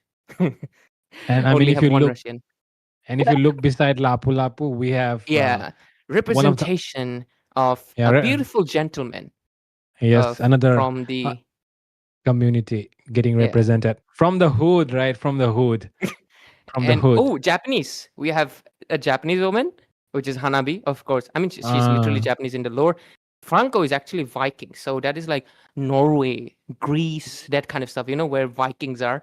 Farsi is mm, technically like a mystical thing, so she actually doesn't count into any nationality. But yeah, that beard, the Franco, damn. I've actually seen that's a one, big and beard. I've actually seen a few Vikings in like Instagram sometimes, Mm. and they do have the beard like that. It's insane Oh, how they can keep it. I don't have anything though. It's empty. Even you yeah, empty. that's what Asians are. We don't really get too many hairs on our bodies. But right now, definitely, this Hanabi is going to be a very, very interesting pick to see because Mhm. we all know the news, the views, the perception and everything that we see online about Hanabi. It's always the It toxic feels so players picking sad. the Hanabi. It's always the new best players picking the Hanabi. That's what they say, right? But let's Yeah, yeah. see if Delhi Technical University here, Team Dearcrown, where they're from. Let's see if the Hanabi player tonight can show something to us that Hanabi is not a troll hero. It's actually a legit pick, and you can carry games with the Hanabi. So yeah, let's see if she can prove that to us. I think Hanabi's placement in this game, though, at least, of course, I do think if you can make her work, because I have her all-star skin, I just love her design, especially after the revamp. Her model has been improved. Like you can see, right? It's so beautiful. She looks so much better right now. But it's just that her kit is like, actually, if you remember when she was first revamped, she was actually dominating the meta for quite some time. Like I think like for 30 or 40 days, she was one of the top picks, mainly because her shield was increased. Her bounce damage could actually hit you even when you were in the bush. So you could not like ambush her anymore. That was the two things that made her kind of overpowered. And once late game comes in, she shares the same story as Mia or Lela. You can underestimate them. Late game, they will destroy you. So in that Definitely. time, I think the developers kind of undertoned her a little bit too much, and that's why we have the meme, and of course, as well as the fact that the best players are picking her up right now. So would love to see her getting a little bit adjusted. But focusing into this game, her position is weird for three reasons. First of all, Brody, she's not going to be able to immune out the damage that's coming in from, of course, torn apart memory. Lapu Lapu, she can avoid the stun, but it's not going to be enough. And Farsa, she can't dodge that burst either. But although against the Minato, she will immune it, so I guess that's a plus side. But And there's still the even the jungler left. Lapu, Yeah, even there's the still the Lapu, jungler left. hmm. If the jungler is okay, there's no First. Lancelot. There could be there's no YSS. Okay, so there's no Alucard as well. So the junglers that we're Yeah. usually uh, you know curious to see are not here present tonight, as both the teams seem to be aware of the meta picks, which are hot right now. So yeah, considering that, it seems like Hanabi will not be facing any threat from the jungle unless the side of Epic Forever come up with something, which I can't predict for now. But considering this draft, Hanabi is looking good here. And on top of that, now if you think about the side of Epic Forever, their pick is also very good. But one thing that I would like to say about Hanabi is that she's actually kind of tanky, when you combine the tenacity with the edges, and if you get warrior boots along with that, if you proc the rose gold, damn bro, that's a lot of shield and there's a lot of tankiness that you're going to deal with. So it's not going to be easy even for the Brody to try and take her down if she has all those skills available. And along with that, combine the first skill. That also gives you a little bit shield. So yeah, that's a lot of shield that Hanami can use. She's huge, because the Zushin and Hanabi are huge compared to Julian. Why is Julian so tiny? It's actually making me kind of. Why is he so like this? But yeah, jokes aside, you can clearly see which heroes are like kind of new, because look at that Minotaur. He was revamped way back. Because of it, his model is a little bit oldish. But look at Zushin and Hanabi. Their model, the hair strands are so HD. It's pretty evident they were released a little bit, recently and stuff. And because of it, we can see that they're. I love the designs, and actually I understand why I like Hanabi and Zushin. They have similar color points. But anyways, ladies and gentlemen, we are into the Land of Dawn. And we're going to be witnessing this third match between DTU, which is Delhi Technical University, Dearcrown, and DBC, Don Bosco College, Epic Forever. So let's see who can win it out. Both of the teams do have promising drafts into their hands. Let's see, the execution is going to be there, though. But what is that, a Julian EXP? Oh, God. It's going to my God, Julian might be dying here. Stay win 2. A little bit too small there. It's Optimum Pride. It's Optimum Pride. What do you mean Optimum Pride? What the hell, Farsa? And take a look at the name of the Hanabi. It's actually Sarah who is playing right now. It's Dave with Sarah. Wait. So it's Delhi Technical University, Dave, Sarah. Okay, now the things seem to be a little bit more clear, and I can see already that things are looking in favor of DTU just after I saw that name. Okay, things are coming in place. Okay. Shout out to Sarah. Love to see you here. Cameo from Sarah. But overall, that's a Masha jungle. I was expecting Julian. Oh my God, they have what? Tonight we're cooking. We're cooking with the team compositions. We've had Gushan, Melissa, Changa, and right now we have a Masha jungle and a Julian EXP. And what's happening onto the top lane? Nox. Franco. He might be dying here. Flickers out of the way. And there comes the Iron Hook. Was so good on that one. Nurin will get picked up and thrown, but the Zushin will not be able to survive that one. Luna gets taken down. And with that, this hurdle should be a little bit easier. What's happening there? The damage of both the fighters coming into play here. King of Fighters, of course, the rocking skin there from Fluffy Unicorn. Might be getting taken down here. Oopsie Grace with the Phantom. Execution gets taken down. And with that, Luna picking up and throwing the cow inside the tower. And with that, we can clearly see that there's a little bit of response back that's coming in from the side of DTU right now, Dearcrown. And they're kind of doing a good job considering the fact that Epic Forever almost just made a huge snowball with close to a 0-3. But so far, just like I mentioned, the Hanabi is going to be suffering really badly against the Brody, and it's going to be happening. But look at that, the bottom lane, Minion Fury comes in, knocks up one of the only members who can frontline right now, and that's why he'll be getting taken down. It's the Franco going down, Stewin as well, dodges everything, but as an EXP laner, Julian cannot really do much, cannot provide much value that we would like to see. And now comes in the Faded Airstrike as well to zone out the enemies from their own jungle area.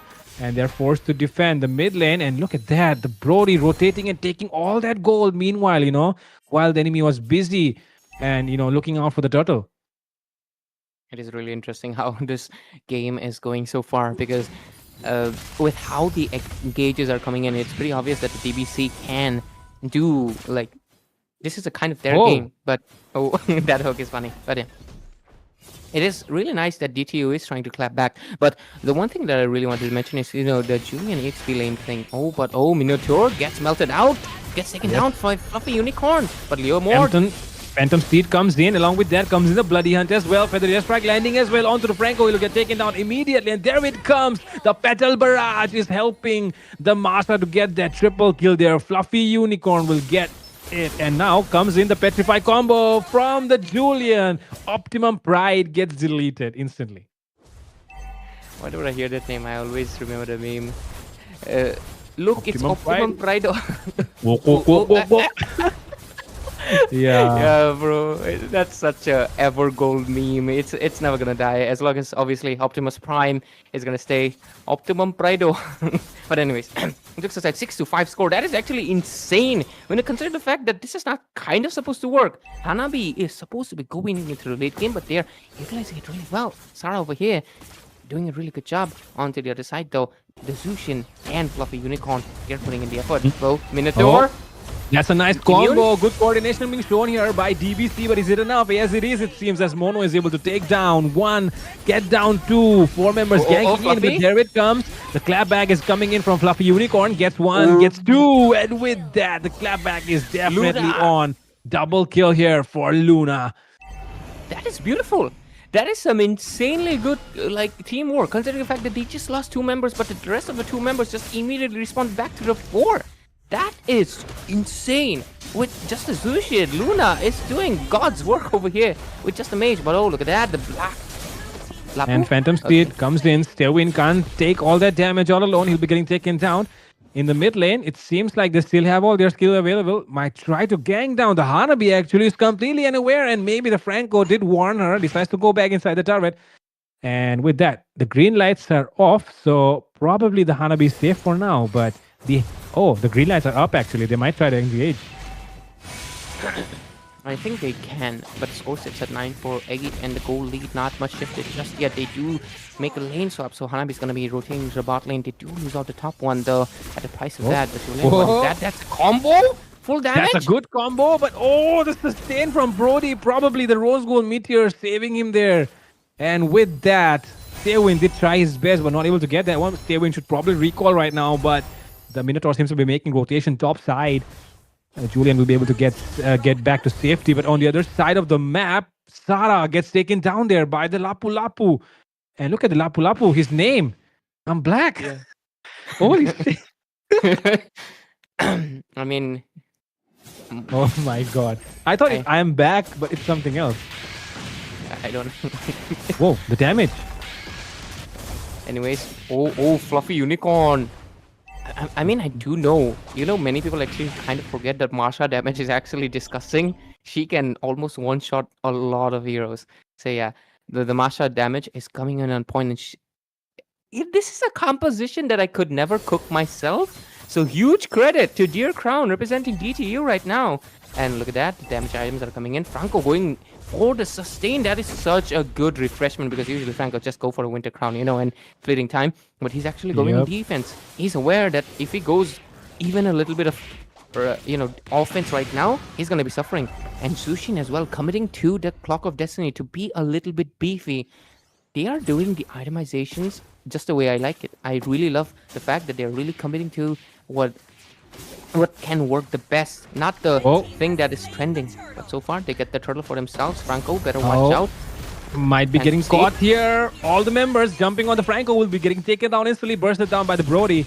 And with that, they're going in and trying to secure that mid lane in here, mid lane tier 1.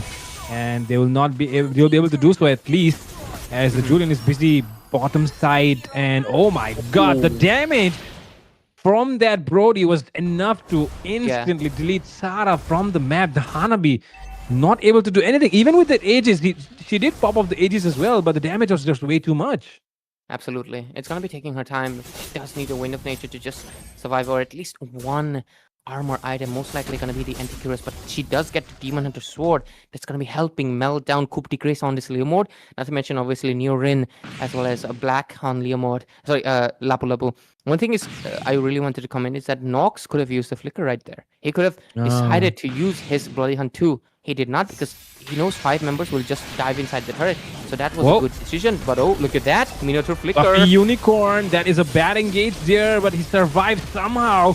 But the Phantom Steed is arriving as well, and that will be able to take down Nox as I Am Black arrives as well to the scene. And with that, Farsa comes in, Optimum Pride. All the green lights are popped off on the side of DBC, and they're still looking to take and siege that tier 2 in the mid lane. Will be able to do so, it seems, but the minion does not survive long enough for to do that. Yeah, absolutely. I do think with the inclusion of the fact that the Broad is getting a little bit of farm, Fluffy Unicorn getting his punches Oh. flamed up to take down Optimum Mono? Pride. Oh, Mono! Gets taken down immediately. Phantom Steed arrives as well, and with that, Nox taking all the hits will get taken down here by Kubji Grace. Oh, Hanabi And though. with that, Tailwind dance to go in, and Hanabi dealing a lot of damage. The Petals Barrage is coming in as well. Will be able to take down Nurain. Oh, Zushin. Luna still wants to go in. The mana does not help him though, as the mana is just versus running out 3. way too fast.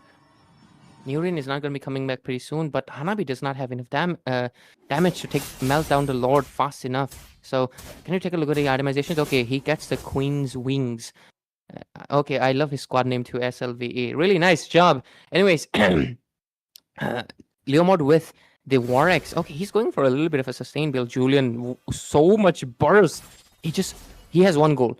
Burst down Mono or Optimum Pride. And he's doing it. As an EXP laner, I guess you can commit to a full burst and just decide to take him down. Oh. What? Oh, okay, I don't know what happened there, but Nox seems to be... I don't know, maybe he just, for a moment, he just went offline or something. I don't know. The network didn't favor him or something, but I Am Black was very lucky there because if that Bloody Hunt hit, there were 3 members ready to burst him down.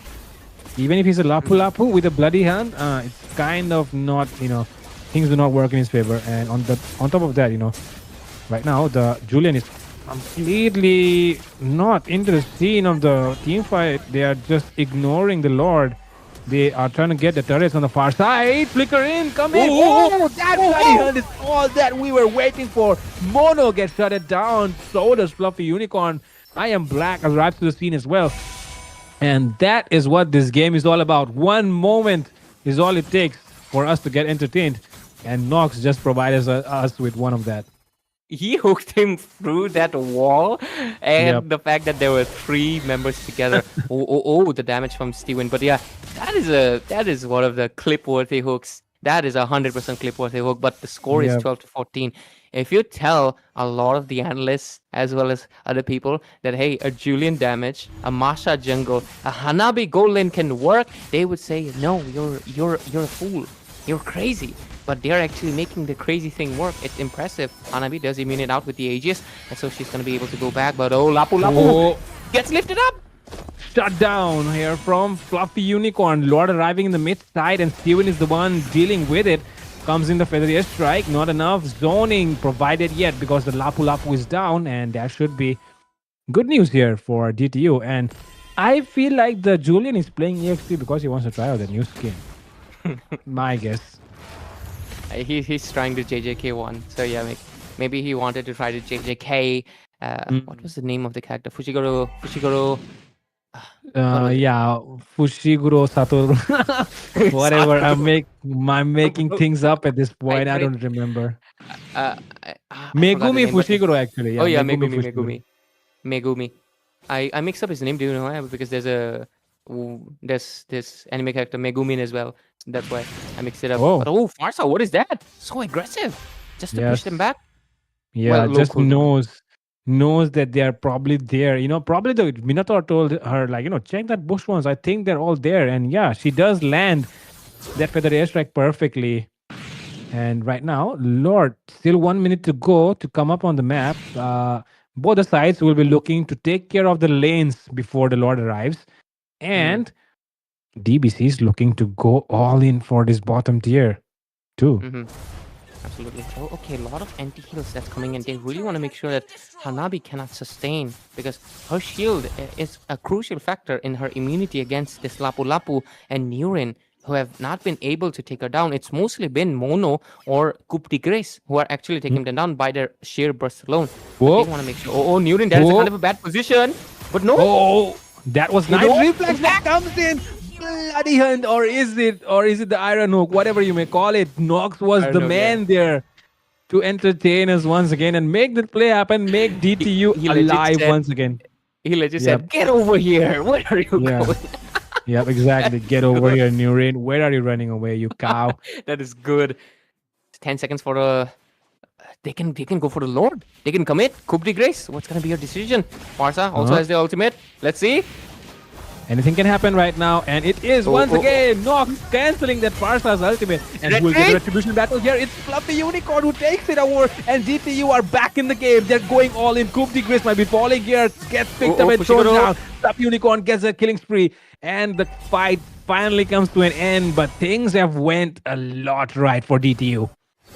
They are doing an immaculate job. How are they making this composition work? And the thing I'll tell you is 100% Nox's hook changed the game. The moment they were Yes. able to take down Mono, it created the impact, and he did it again. He was able to waste the flicker. Nurin was shut it down because of the fact that it was a 5 versus 4. I think DBC, they wanted to make a trade. They thought they could make it with the 5 versus 4, but without the tank, without the CC and the heals provided, they were not able to do so. And Look at Hanabi, the battles. Hanabi right now. Oh my She's god, online. it's going to. Yes, she is going to hurt a lot. New Rain as well as Black, they're going to face a lot of problem. And look at the damage already.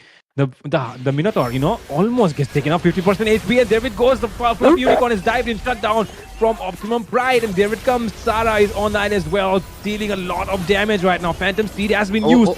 Double kill for the Farsa into the mid lane. The look at Fushiguro is pushing into the base. Julian. It's only one person trying to defend it. Julian to save the day. Julian with that play from behind will be able to get that base down and secure that victory. What a game that was! That was so entertaining in such a long time, man. I was not expecting to see a few college students bring up. I'm gonna be honest. This feels like a grand finals. This kind of a gameplay. How did they make it happen?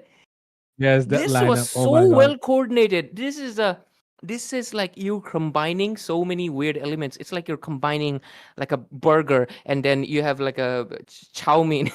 Then you're combining maybe what do you say, curd. Like these are all different elements. They combined it and they made it a meal. They cooked so good.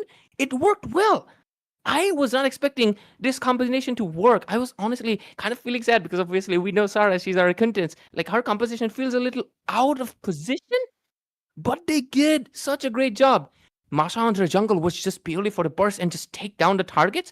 Julian was also following the same thing, but they kind of distracted Julian. It felt like they were expecting the Julian to come in and burst, but that was not the thing. His main eye was on the prize, and that was the base. While the Hanabi was getting bursted down, while rest of the 4 members were just pushing in the Lord, Julian over there was getting the business done.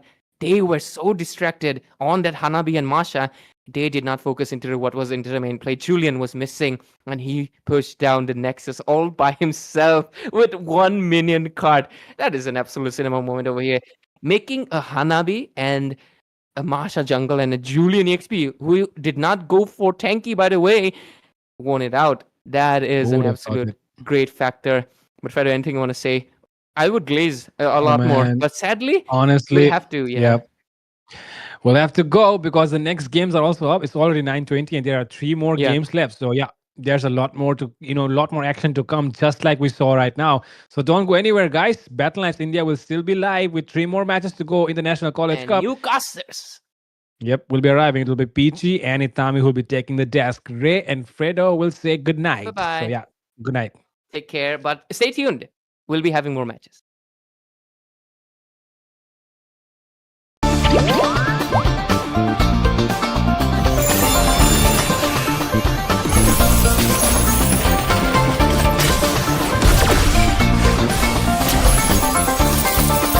I am more than a weapon.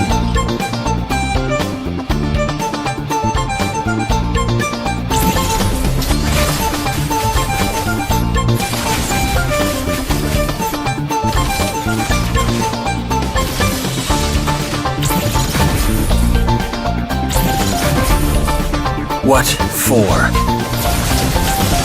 You asked for it. Chain up! It is my mercy.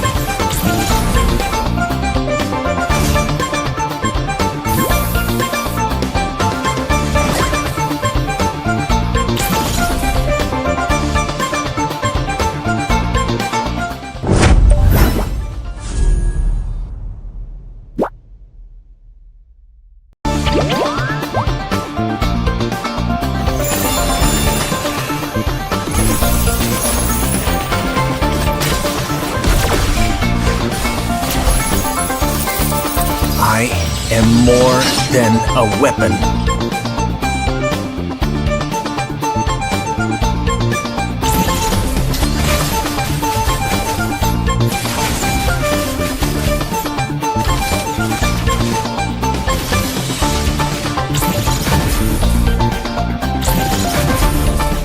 What for? You asked for it. Chain up! It is my mercy.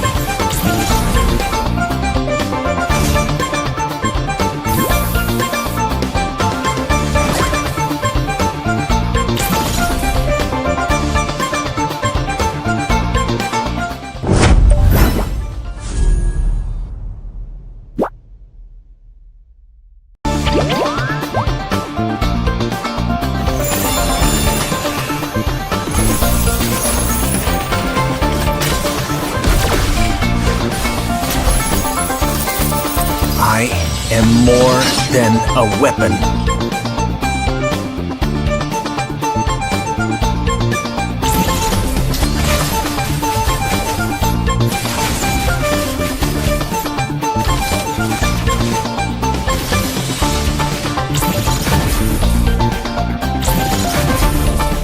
What for? You asked for it. Chain up! It is my mercy.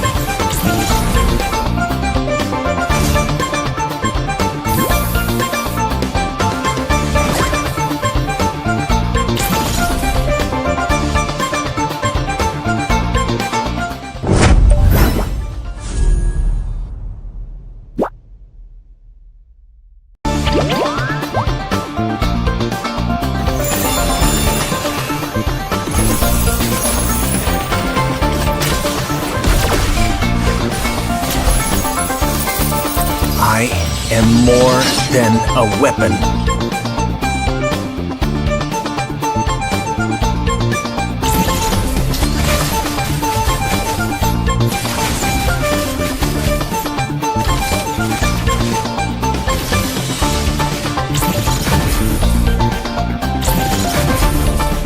What for? You asked for it. Chain up! It is my mercy.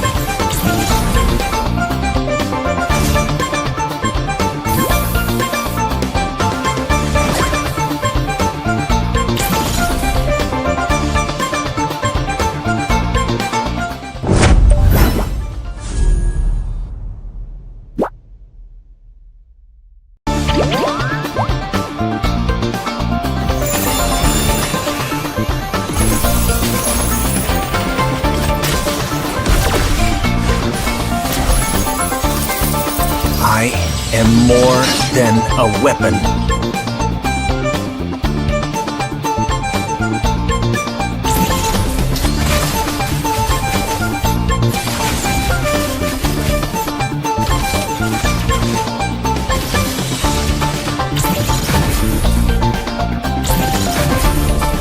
What for? You asked for it. Chain up! It is my mercy.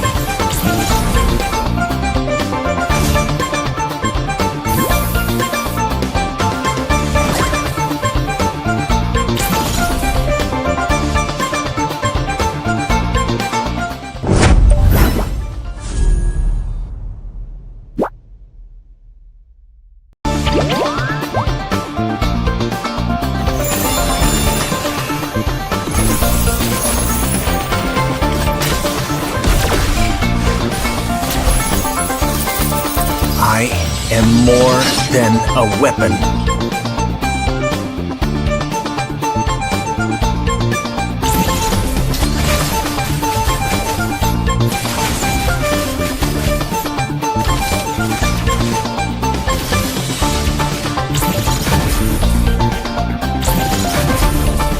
What for? You asked for it. Chain up! It is my mercy.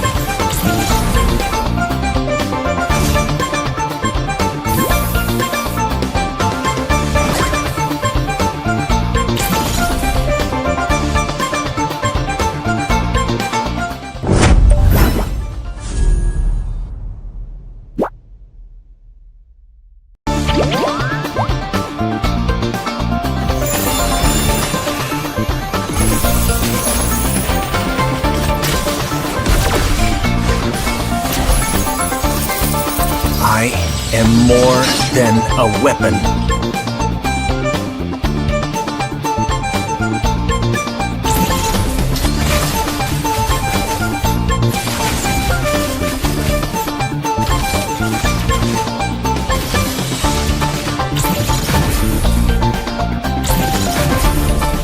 What for? You asked for it. Chain up! It is my mercy.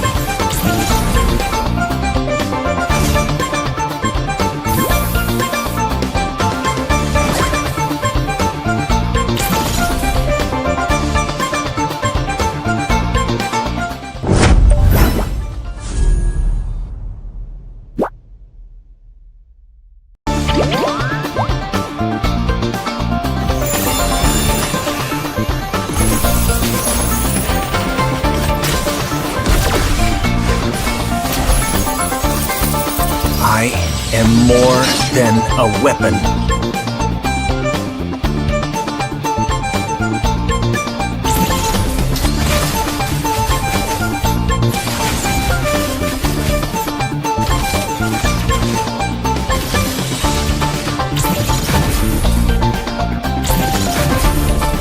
What for? You asked for it. Chain up! It is my mercy.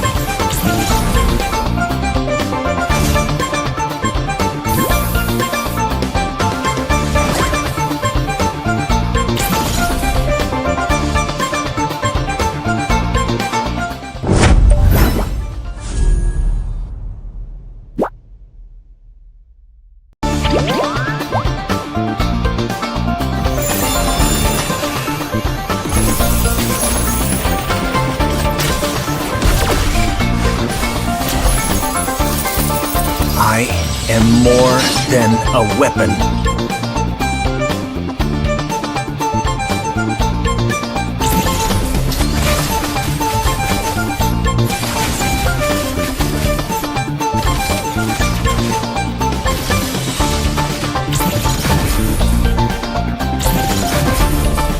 What for?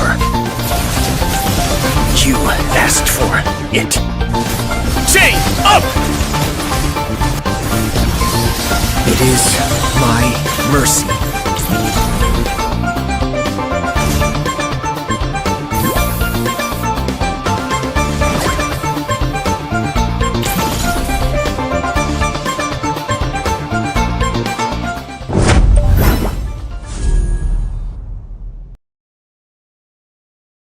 Good evening and welcome back everyone to the fourth game of National College Cup for the day, and this time it is going to be with Team Deyes versus Team Nexus Nomads, and apparently Team Deyes will be representing the university, and that is going to be Manipur University, and meanwhile Team Nexus will be representing HRH, the Prince of Wales Institute of Engineering and Technology. So I'll be Akasta Itami for the game. Peachy will be joining me anytime soon. But till then, let's just discuss regarding the teams. I guess this is going to be a best of one series, like we are having onto the first initial rounds. So by far most of the teams, they are coming up with really good competition, let's say, and already we are here onto the drafting phase. So Nexus Nomads, Team Nexus will be having the first pick advantage apparently, and mostly, these teams, they go out with the rank as well as the tournament kind of a draft. They do go out with the regular picks as well. So whichever heroes which has been quite dominant onto this patch have been prioritized by most of the teams, and hopefully Team Nexus are going to be doing the same. But okay, a Zishan ban as the first ban priority. So Zishan, after the release, she has been a team reliant kind of a mage. On to 5-man composition, she works out really well, and she is more of a utility mage. That is, she is more of a, what do you call it, her global earth, as well as the support she provides. It gives out a lot of assists for the side of a team. And Team DS, apparently they are going out with the next ban as well. So I guess Team DS will also be banning out one of the meta heroes, most probably. The regular bans will be coming up, and yep, that is going to be the Yi Shen. YSS has been significantly popular after he got the ultimate adjustment, as well as the adjustment, some of the adjustment he received recently. So, YSS as well as the other junglers like the Lance could have been a priority here, but okay, a Fredrin ban. So it actually looks like both of these teams, they are quite updated with the meta. And I guess Team Nexus Nomads as well as Team DS, they are doing pretty well in terms of the banning phase. And looks like Team DS, they are going out with the Grok ban. Grok has been, such a nuisance after the revamp. And this guy, he can be going on onto the EXP as a damage Grok, as well as he can be going onto the roam as the usual tank Grok. So 1-1 has been the last pick for the side of Team Nexus, and I guess they're just going to be banning out the Catgirl. She has been quite overpowered on patch as well. She has been one of the S tier picks in my opinion onto the gold lane, so it is quite understandable. And DS, they are going it out with the final ban, and hopefully it will be another meta kind of a priority. But okay, that is going to be a Mincetar ban coming up.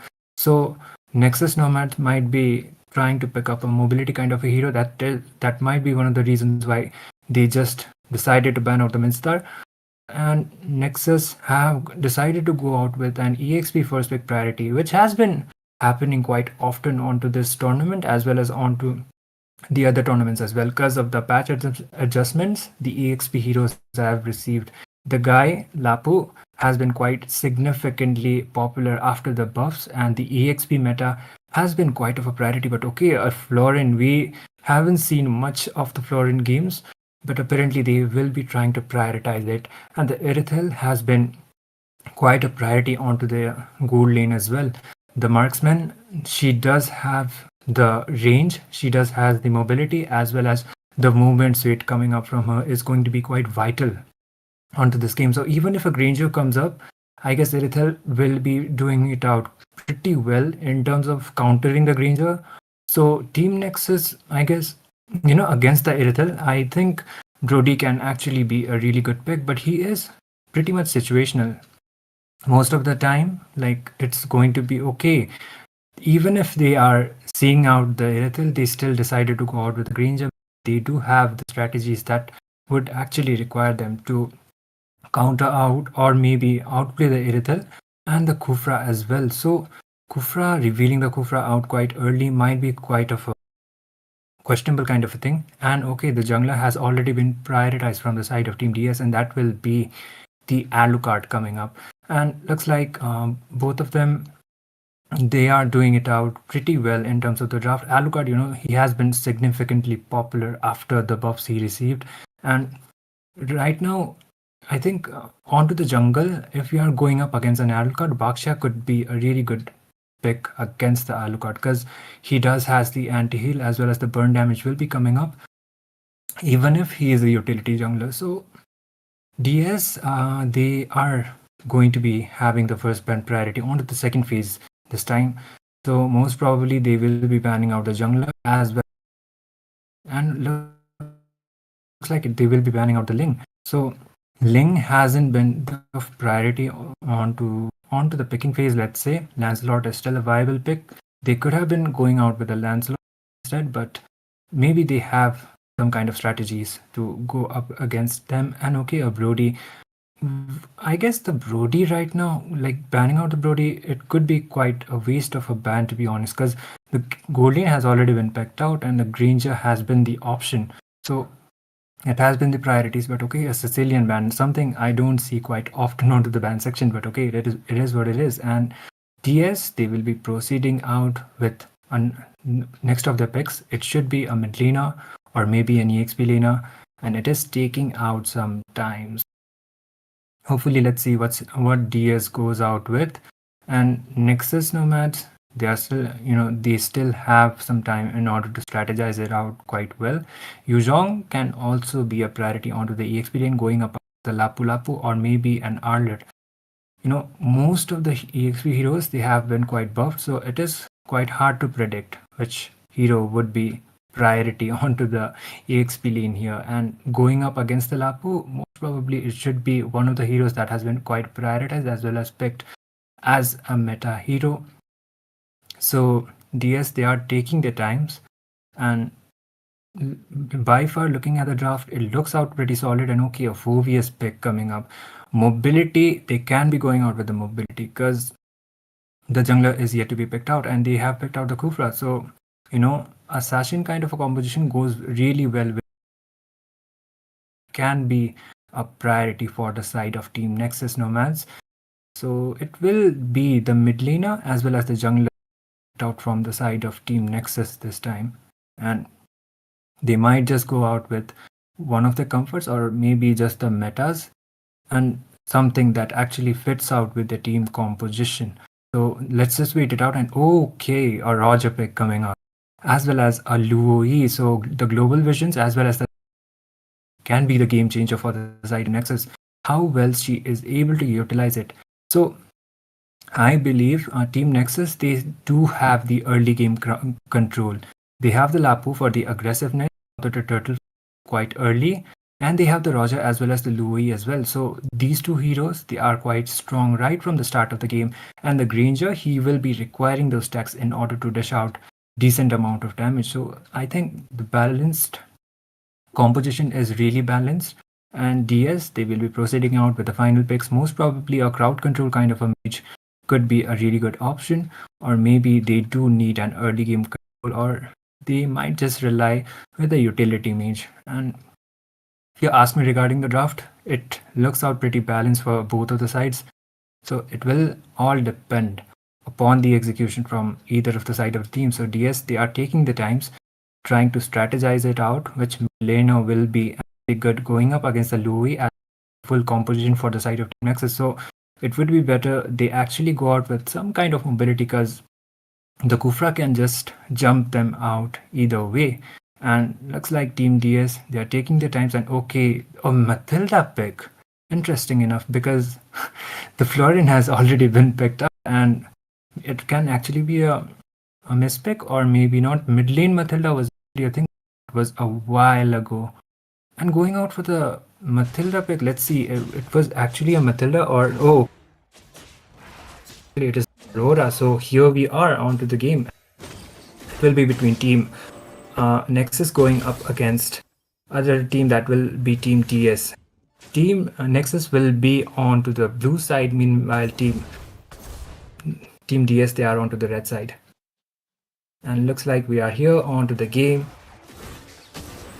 And for now, it's just the basic rotations going around, and they are trying to get the level 4 mark as soon as possible.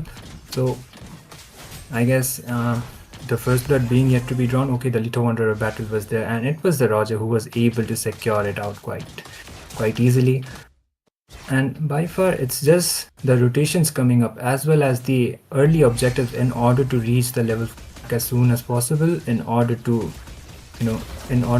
be more contributing onto the team fights. Oh, Granger onto quite of a bad position. There is a freeze coming up from the Aurora. The fight actually drawn will be the first blood. Alucard tries to dive in, and that will be the burst also coming out. The flicker was forced out of the Khufra. The first blood, a 1-for-0 trade for the side of Team DS. Good start actually, because that was the jungler falling off. So Alucard, he will be having a bit of an advantage on to the next coming turtle fight, and looks like it apparently can be the case.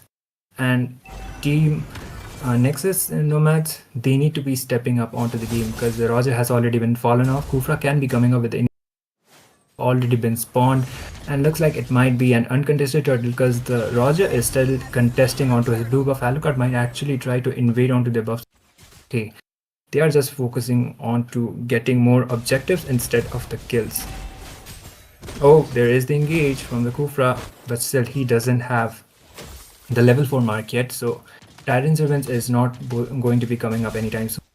And looks like team Nexus, they are yet to draw out any of the first blood, and team Deyes are having slight of a goal lead, and it pretty much is looking out quite decent unless there is a big fight happening and the blows will be coming up. So either way, I think team Nexus Nomads, they still have some time, so a proper initiation would actually be a better idea. Going out on only going to be costing your members, so it's not worth it. And onto the top side as well, the trades are blowing up, but still the kills are yet to be drawn. It was the first blood that was only onto the skirmish going around. There is the Kufra is still level 3 and he will be falling off onto the process. The left cap is quite insane. He's already level 7. Roger tries to go out with like he bounce. The engage was there, but still the goal lead won't be enough. But okay, Ranger's damage is coming up quite online. He was able to take down the Erithel on, so it will be a 1-for-1 trade, but there is the freeze. Bentizi is quite deep. He just goes back. He has the wolf form in order to escape. A 1-for-1 trade, and the gold laner getting a kill is a good idea, but still Roger needs to be working more onto his positioning. And the turtle, it will be spawning up anytime soon. Phobius is trying to rotate onto the mid lane. There are the blows are still going around. Good news for the side of team Nexus Nomads is the Ranger still has the lead, and he can be able to maintain it if he is able to last hit his gold grabs. But still, it might be an uncontested turtle for the side of Team Deyes. No contention coming up. Oh, it is not. Dewey was trying to get out some visions onto there, but she will just be falling off. And the Alucard, he will be able to secure another turtle for his name. And looks like Team Deyes, slowly but surely, their lead is quite increasing. The tower advantage is still the same. Both of the teams are yet to draw out onto the towers. The gold towers as well, it is yet to be touched out, and the gold shields, it would have been providing out them quite the gold, but for now it's not happening. And both of the teams, they are able to hold it out when it comes to the lanes, and the gold shield is up this time. I actually would like to look at the gold difference right now from either of the side of the teams, but before that, it might be an engaging kind of a scenario on 3 of the members for the side of Team Deyes. They are trying to sit in there from the engage, and he just goes back. Alucard dives in onto 2 people. That will be a 2-for-0 trade for the side of Team Deyes. Absolutely worth it. They might actually be able to get the tower as well, because the minions are arriving in front of the pressure being used out by the order to poke down the Lapu, but won't be enough. And looks like Team Deyes, they will be extending their leads, and it was a 2-for-0 trade as well as the gold lead favorable for their side. So the first tower being secured, and by far Team Deyes, they are doing a pretty decent job in terms of playing for the objectives. And there you go, another tower as well, and there they do. So it is, the thing is, like Team Nexus Nomads, the level difference as well as popping time, it is playing quite a huge role. The Kufra is still level 5, and there is a huge level difference in my opinion. So Alucard, he might just be contesting for the next turtle out quite easily. There would be no contention from either of the sides, but the Phobius, he is quite deep, and he might actually play is still coming up. Alucard will be able to secure the turtle, but okay, the Phobius has bought enough time in order for his team to secure another objective. So Team DS, they are doing it out pretty decent, and looks like Team Nexus Nomads, they are yet to find a proper opening for this side because it's not looking out good at all. And the goal lead is still extending, and still Team DS, they have already registered 2 towers onto the team. Either way, I think the Irithel, her damage is quite scaling up, so is the Granger. So one thing Team Nexus can do, try to get as much farm as possible for the Granger. So if the team fight shows up, he is able to blow out some trades for his team. If that is the scenario, then maybe Nexus, they still stand a chance. But looking at the pace of the game, Team DS, they are still extending their lead, and last hitting the minions is quite necessary. Alucard was trying to dive in. Kufra out with Tyrants, completely misses out. He goes in with a dive. Florin uses the Revitalize as well as, but the Frigid Glacier as well as the combination will be coming up. Roger will be falling off onto the process as well. So will the Kufra. Rui was trying to escape with a flicker, but that won't be happening. A 3-4-0 trade for the side of Team DS. It just keeps extending, and Granger, he might not actually be able to keep up with the farm as well as the level difference that is coming up from the side of Team DS. Alucard is already level 12, meaning is on the level 10. So it's not just the level difference, but in terms of the itemizations too, they are quite behind. So what would they actually do in order to come up with a really good competition? But looks like extension, he will be going back, and it would be better for the side of Team DS as well. Instead of engaging, they go out for the Lord, but maybe they side, but they just go back, and they are trying to secure as much objectives as possible before the Lord spawns. But it would be better they actually go out for the Lord and try to end the game as soon as possible. Team Nomads, Nexus Nomads, they still have some towers for the side, but the defense might actually be quite tough. Will they actually contest for the Lord or not? There comes the bravest fighter from the Lapu Lapu trying to engage on the Frigid there, but okay, Bentizi is able to somehow he clutches out onto the retribution, and he is able to get the kills, but on what cost? He is just losing out the members. SRT was trying to engage. Alucard might dive in onto him. Still, he has the mobility as well as the rondo in order to escape. The Granger didn't fall off, but most of his team members did. But you know, one thing that Roger did is buy some time for the side of his team, and because of that, the Lord, it will be buying them out sometime, but still they are yet to find a better trade. Oh my goodness, the 7 on land there is, and it will be the Irithel able to have the advantage. The Frigid Glacier also comes up from the Aurora. Kufra just goes down onto the process. A 3-4-0 trade for the side of Team DS. The lead keeps extending, and they will be able to take down the Lord quite easily. The timers will be quite high, but onto the scenario, I guess they will be trying to focus on to get at least 1 or 2 towers for their side. If only the inhibitors still remain, then still they might be actually be able to hold out. But the thing is, for how long? And Bentizi, you know, he is still not able to keep up with the farm that Alucard has. He already is level 14, and he hasn't, they are yet to get a proper shutdown. If Team Nexus, they come up with some shutdowns, then maybe there is still, but by far, looking at the pace of the game, it is still Team DS who have the better lead, who have better itemizations for their side, and the lead just keeps extending. So what would Team Nexus actually be able to do at this point? And they are just waiting it out. The Lord will be spawning onto the next few minutes, but the stun have been coming up. Maybe it out might not actually be a good idea. Alucard just able to secure the purple buff of the Roger. Irithel's gold as well as the itemizations are going out quite advanced. And speaking of the itemizations, I guess the lead from the Irithel would actually be massive compared to the Granger. The gold difference would definitely be there. It looks like Team Nexus Nomads, they are yet to find out what would they actually do here. The Kufra maybe coming up with some engage would be quite okay, but Granger, oh my goodness, the Louis just gets bursted down onto the process. The burst as well as the engages are way too massive, as well as the goal difference. It is extending almost 8k. Alucard was trying to go in with the dive. There he comes, and there is Flicker has been used out. But he is quite deep this time. They will finally be getting the shutdown, but at what cost?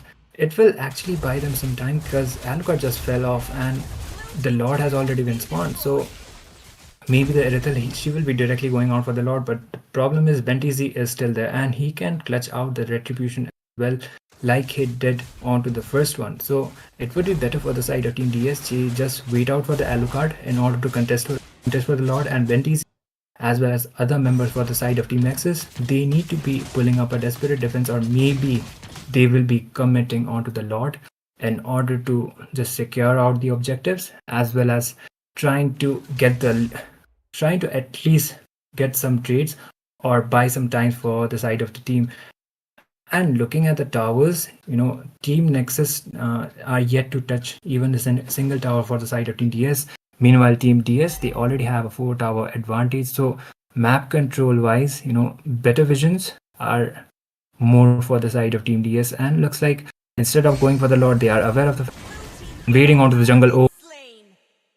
Goes in onto 3 people and she just gets taken down. So no sneaky divergent plays coming up. Bentisi will be getting up some time in order to get at least 1 tower this time, but still it will be an uncontested Lord for the side of Team Deyes. Roger is trying to do the split push and he is actually be able to do so. He is able to get at least 2 towers onto the Team Nexus, but the defense this time it is going to be quite tough and it's only the inhibitor towers.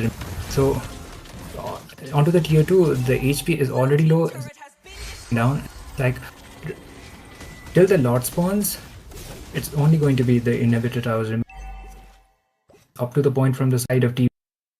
They might actually be able to end the game as well.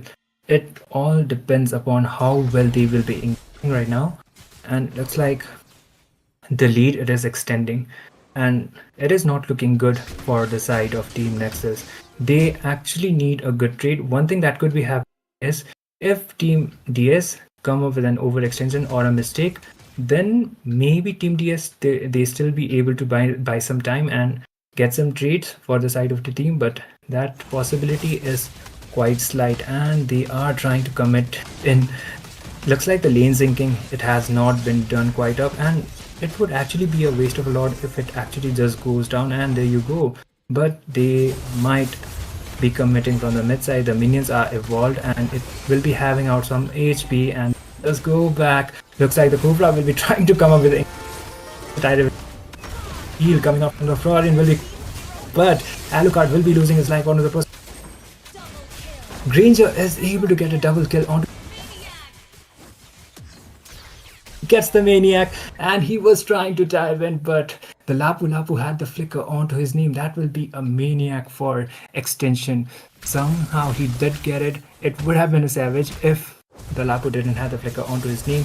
A 4-for-2 trade. So Erythel's damage is definitely online. She is on a 10-1-5 KDA, so it is understandable. Looks like they were trying to end.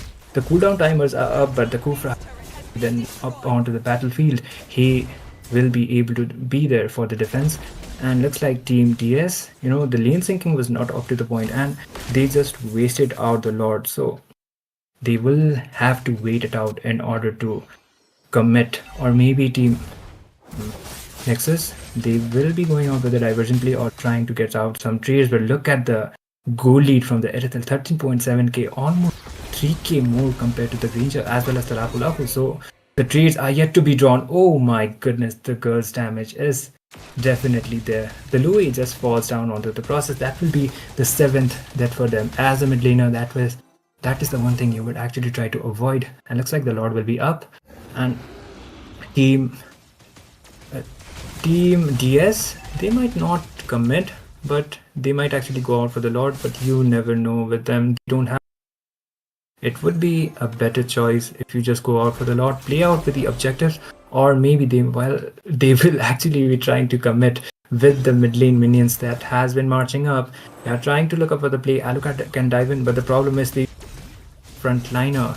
It's only the Phobius, and looks like Divergent wasted out. What is the Louis actually cooking up with the Divergent? She could have been making a lot more use with the Louis pick, but unfortunately for this game, it is not happening.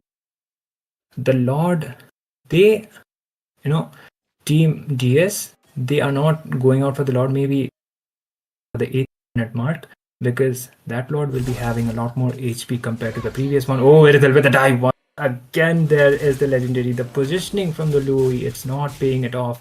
And looks like, Team DS, this time finally they will be trying to go out for the only the contesting it. And she might actually be able to solo the Lord, considering the fact as well as the goal lead she has. So Team DS, they are actually extending the game for some reason. I don't know why, but they should have been able to get the Lord, and they're do. This time the defense will be coming up quite tough, because it is almost the Evolved Lord, not the Evolved Lord exactly, but the Lord, it will be having a lot of HP compared to the previous two ones. So there comes the Lord on from the mid side. The lane sinking should be done, and looks like they are working on. Irithel should have been able to clear out the lanes, and she will be able to do so. And looks the minions will be marching from either. Still not there onto the team fight. There is falling down. There is the heals coming up from the floor in the bridge. There is the damage dealer, but okay, Granger is able to onto the Alucard. They are trying to dive in. The crystal is. They are trying to lock it in, but there is the flicker combo coming up from the Kufra. The Tyrant Servant yet to out. 4 of the members for the side of Team Nexus Nomads are still alive, and looks like onto the mid lane. Being quite enough, but finally there will be won't be enough. Team DS will be able to win the game, and they will be qualifying for the next round. Quite a dominating display, I would say. The Irithel's damage, Irithel is already a natural counter for that Ranger, and it worked out pretty well. So Team Nexus, they will be waving the goodbyes, but it will be Team DS who will be proceeding on to the next round. A dominant display in my opinion. So Team DS, I guess execution part was the main thing. The draft from the side of Team Nexus Nomads was also decent, but the problem is the early game farm that the Alucard was able to keep up was the problem. Roger was not able to keep up with the farm, as well as the Kufra. When the turtle fights happened, he was only on 3 mark, and when he was able to contribute, like when he was supposed to contribute for the team, he was not able to do so. So that is one of the cons for the side of Team Nexus that happened. But anyways, for this game, that will be it. We will be back with 2 more games for the day. Till then, stay tuned.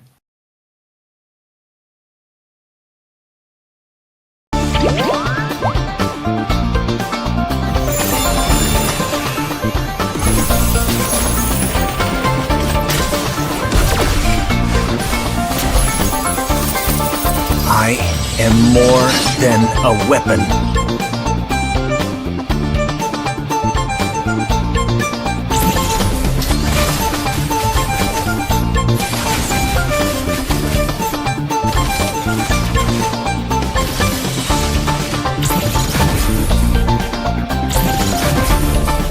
What for? You asked for it. Chain up! It is my mercy.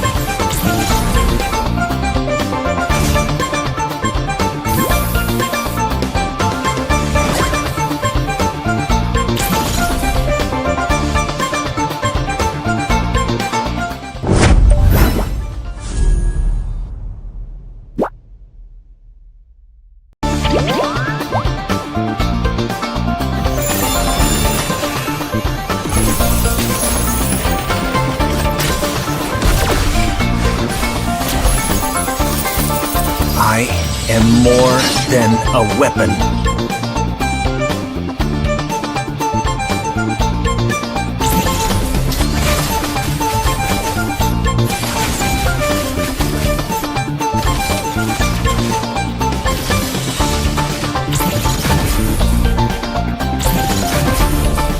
What for? You asked for it. Chain up! It is my mercy.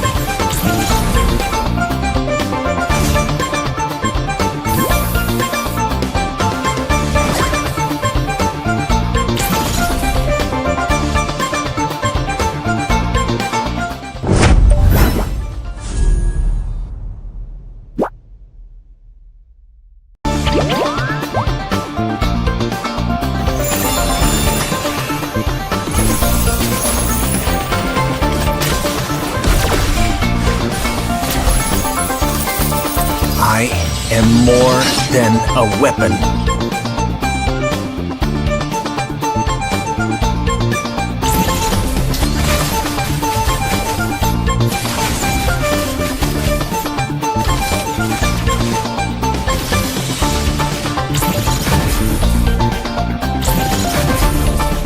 What for? You asked for it. Chain up! It is my mercy.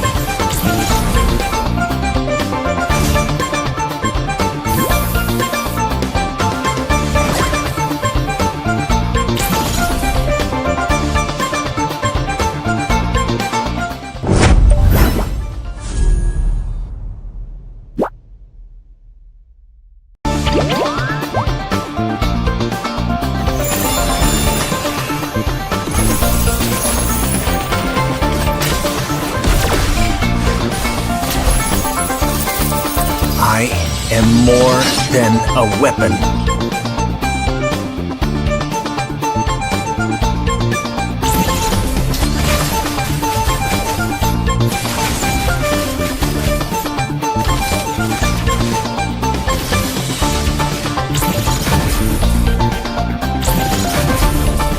What for? You asked for it. Chain up! It is my mercy.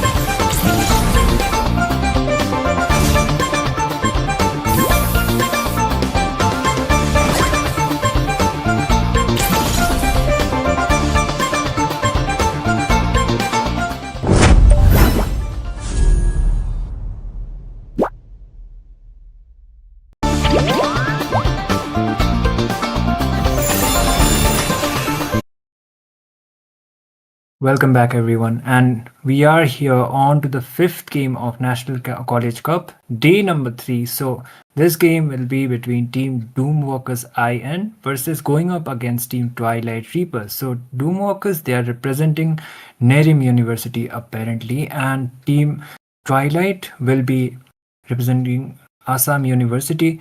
So I'll be your caster Itami, and for this game, I do hope we will be seeing a really intense amount of competition, let's say.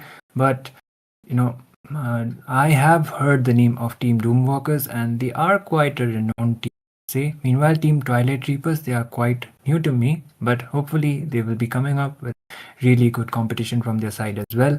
This will be a best of 1 series, so whichever team who will be onto the losing side will be eliminated from the tournament, and this is going to be a do or die situation sides.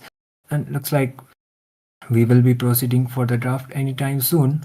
So I do hope, I do wish the best for both of the sides, and hopefully we will be seeing some interesting games coming around. But Doomwalkers, they probably are more of the favorites compared to the team Twilight Reapers, but Assam does have good players from the region as well. There are really good Assam's even on NCC, that is the National College Cup. So I think Team Twilight Reapers, it will be Team Doomwalkers who will be having the first pick advantage. So first pick also plays a vital role onto the drafting phase, and mostly we have seen most of the teams that will be prioritizing the EXP lane as their first pick. So ban phases as well as the it will be coming up quite crucial, because 50 to 60% of the game, like we mostly say, it depends upon how well your team is able to draft as well. So I hope that both of the team, they have done their homeworks and they are quite updated with it. Previously we did see the picks as well as the bans coming up, so it is mostly the 1-1, the YSS, the Lancelot. These are the heroes which are the ban options, and if they are not there, then they are more of a pick priority. So I do hope the game will be starting as soon as possible. And Doomwalkers, yeah, as I already said, Team Doomwalkers, they have the first pick advantage.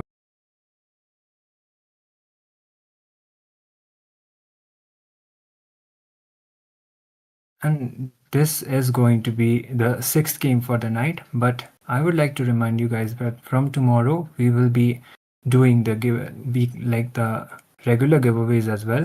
So in order to participate onto the giveaways, you need to be active onto the stream, and the rules will be provided from then. So inform your friends, share the stream, like the stream as well, in order to be more interactive onto the stream. So you will be having a good chance. You will be having a good chance in order to win the giveaway. So that can be the case. I actually am hoping that the game will be starting as soon as possible, so I could be able to discuss the drafts as well as the picks. And Doomwalkers as well as Twilight Reapers, I have already discussed regarding the teams, and for now let's just hope the draft it will be starting soon.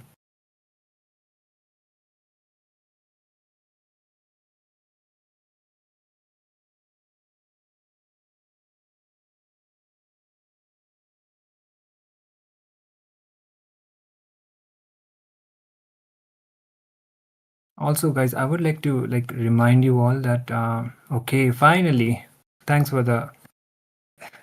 starting the game, and okay, here we are on band phases. Doomwalkers, like I already mentioned, they have the first pick advantage. Like they have the first pick as well as the first bands will be proceeding from their sides, and knowing how well the squad is quite renowned onto the tournament scene, they should be going out with the regular bands, and that will be the one getting as the first band. So it is understandable. So is the YSS. So I have already discussed it that these two heroes, they have been quite of a priority onto the picks as well as onto the band phases. So they are not banned out. Definitely you can go out to picking these heroes. And the Minsitar is also banned from the side of team, kind of, or maybe a mobility kind of a lineup cooking up from the side of their teams. Team Twilight Reapers, they just go out with the Erithal ban, followed up with a Kadita. So it is safe to say that these two teams, they are quite updated with the meta. The final ban for the side of Team Twilight Reapers, it is going to be that Phobius. So they are, denying the mobility counters that would have been coming up, like the Minsitar as well as the Phobius. And the first big priority, okay, it is going to be as soon as they saw the Erithal ban, the Granger has been picked up, which is a safer call. Granger is quite dominant onto this meta. He has been an S tier kind of a gold laner, so he has been quite a priority. Twilight Reapers, they will be proceeding out with 2 of the picks. Oh my goodness, I haven't seen the Leslie onto the NCC as well as onto the tournament, but this woman has received some adjustment onto the path, so I do see her onto the rank scenes at least. She's able to keep up with the farm, then it could actually be a beneficial kind of a pick, but it depends. Like Leslie starts to hit hard when she is able to keep up with the farm as well as she is able to complete her itemizations. So the itemizations will be quite a crucial part, but wait a minute, fanny pick coming up from the side of Team Doomwalkers. The Mensitar as well as the Phobius was denied. So Twilight Reapers, they might actually go out for the Kufra, or maybe not, because Kufra is like a natural counter for the Fanny, and go out for Kufra. Or maybe you already have strategized something else. You have the mid laner as well as the gold laner. So you can be taking your time in terms of picking out the jungler or maybe the EXP laner. So going out for the Kufra can be a safer kind of a decision, and hopefully Twilight Reapers, let's see what they will actually be coming up with. But okay, that is instead going to be a Badang. Badang can actually work here as well against that Fanny too, but the problem with the Badang is he is quite squishy onto the start of the game. He doesn't have that much of, he doesn't have that much of the beefiness like he is used to, because he is a fighter at the end, and he will be requiring the defense items in order to tank damage. And from the Badang, it is not happening out anymore. So the Lapu Lapu as well as the Fredrin bans have been coming up from the team Doomwalkers as well as Twilight Reapers. 1 EXP as well as a jungler ban. followed by the CC. So CC as well as Lapu, they have been quite good onto this patch. So these are the heroes that has been quite prioritized from most of the teams. CC, she also have that first pick kind of a potential if you already have planned out your lineup, and they will be completing out their draft with the glue ban. So Twilight Reapers, they will be taking out sometimes, and looks like team Twilight Reapers will be having the pick advantage. They still have a Roma or a maybe an EXP Lina, because Badang is a flex pick here. He can be going out onto the roam or maybe, but okay, Akai, it's more confusing to me because Akai, he can be going out onto the jungle, or it's quite confusing, but okay. Akai, if he is going out onto the jungle, then objective wise, he does clear out the jungle quite fast, and the heavy spins in order to take out the objectives can be coming up quite handy, but Doomwalkers will be completing their draft with the Jushin as well as an Arlet. Shout out to Ray, by the way, for the Jushin. And Arlet Arlet is most probably going on lane, so it will be a gutted roam. Jushin here can be a really good pick because Akai can go onto the jungle, and Jushin is known to go up against utility kind of a matchup by just using the lantern and dragging the enemies here and so Twilight Reapers, they will be completing their draft, and it will be a Grok. Okay, strong picks from the side of Team Twilight Reapers as well, but the problem is they don't have that much kind of a mobility, and going up, that will be quite of a competition in my opinion. So the draft is over, and I believe Team Doomwalkers, they have a slight of a draft advantage, and how well Team Twilight Reapers are able to keep up with a beefy kind of a draft is going to be a main question. So we will be going around onto the game as soon as possible. Like I have already gave my opinions regarding the draft. I think Doomwalkers, they do have the early game advantage as well, thanks to the Fanny. And if the Fanny is able to secure her purple buffs, and if it doesn't get stolen, she will be able to contribute a lot onto the team fight. So let's just wait and proceed on to the game. And here we are on to the sixth game, the second last game for the night. And okay, that is going to be Ronkim actually. It is Team Doomwalker, so yeah, makes sense. Dexp as well as Ronkim is there. So Shine is also there. These are the people I actually know, so it will be quite an interesting match coming up. And so the Fanny, like expected, she has started from the blue buff already, but the Akai as well as the Leslie, they are still on to the base, so maybe they haven't connected it yet, but okay. Started to pop up quite earlier on. That is the problem when you don't have the mobility yet for your side of the team. Leslie is back onto the game, but will the Akai be back as soon as possible? That will be one of the main questions. And the Arlet against the Grok it is. And the Balang is onto the roles. It is kind of confusing how well Team Twilight Reapers are able to do with the draft. Camp Kill Granger is able to secure the first blood onto the Leslie already. The Akai is still yet to join on, and there is just invading onto the buff and able to take down the purple buff as well. The Akai yet to join the game, and looks like they will be able to secure as much objectives as possible. They are just trying to go in, and Aqua Gamer, trying to play it out quite safe, but where is he going? He might actually just go in, and I don't know what is happening, but Leslie will be taken. Maybe there's kind of an internet connection or so, but there is the invades coming from the Doomwalkers. There is the Cutthroat, and it will be Slangs instead who is able to secure a kill onto the name of the side Team Doomwalkers. And there is the final rock. Still the EXP versus EXP kind of a scenario. The Bloods already have a massive kind of a lead. The Granger is 3 kills onto his name, and looks like the Turtle, it will be contested side of Team Doomwalker possible. Dexp is also taking his time, and yeah, Ronkim, he will be going on for the purple buff first in order to just take the Turtle as soon as possible. So Shine. Okay, looks like the Akai is back onto the game. Orochi is maybe lagging. Taken down onto the process. XP is able to secure another kill, and that will be Team Doomwalkers able to get another kill onto the name. Look at the Jushin just trying to pop down the Farsa, and XP is able to get another kill onto his name. So Doomwalkers are quite dominating at this point. Okay, Ronkim is actually not going for the turtle too. I don't know what is going on from the side of Team Twilight Reapers. They are not even committing, or maybe they are facing kind of internet issues or so, and they are just trying to dive in from the mid, and they are trying to end the game as soon as possible, trying to engage, but that will be Ronkim able to get the kill. And looks like the turtle, it is yet to be contested, and Akai is not even trying and going onto the base. So the Grok, he is trying to get out some visions. Kamado is trying to do so, but there is the Jushin. He is just he doesn't have that kind of an HP as of now, and he just goes down to the process. That will be a killing spree for the name of Ronkim once again.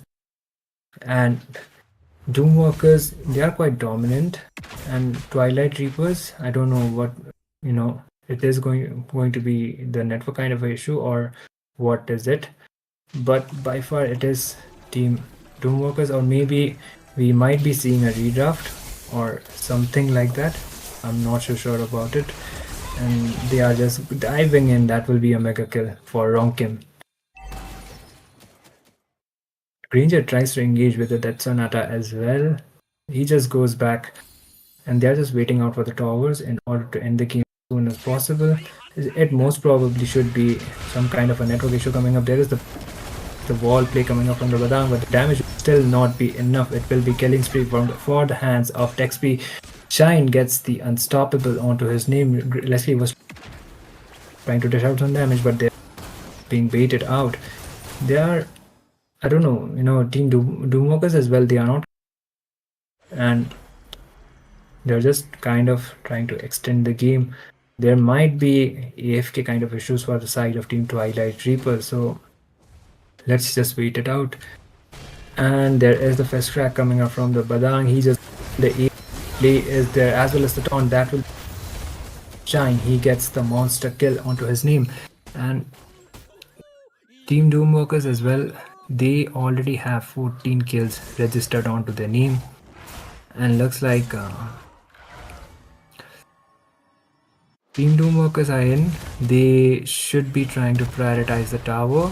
Godfather was trying to go in with the taunts. It won't be happening, and the tower is wide open. Badang might be trying to come age, but it won't be happening. That is going to be another tower secured for the side of Team Nomads. They were trying to go in, but it is not happening, and I guess most probably they will end the game as soon as possible.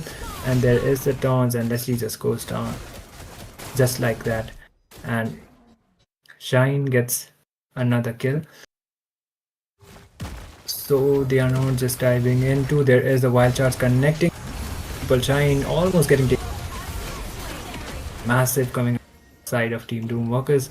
They still don't have the minions, so maybe they will be able to force it out because the shields have already been up, and that is most probably going to be the case. Psychic is also quite low, but oh, there is the EOG legendary for as well as the there is finally the surrender coming up from the side of Team Twilight Reapers. So it will be Team Doomwalkers who will be winning the game, but I need to be confirming what is actually up with the scenario. So it is Team Doomwalkers who just got the victory. So I will be coming up with the update, as well as we will be proceeding on to the last game for tonight, but with a short break. So till then, stay tuned. We will be back.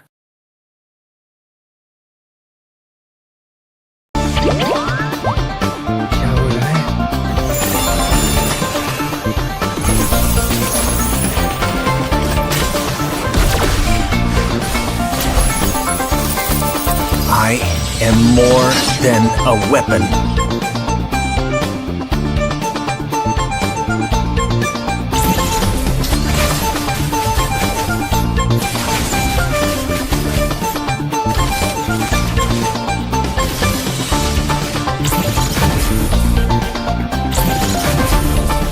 What for?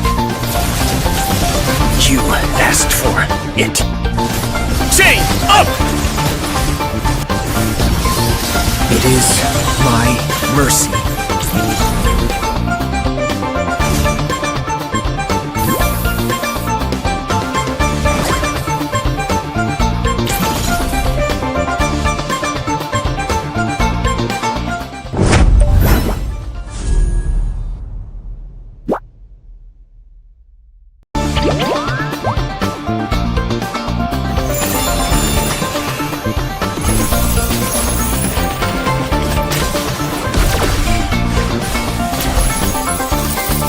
I am more than a weapon.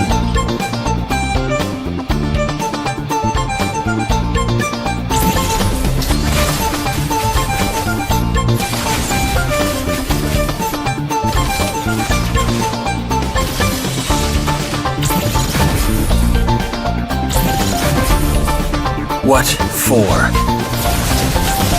You asked for it. Chain up! It is my mercy.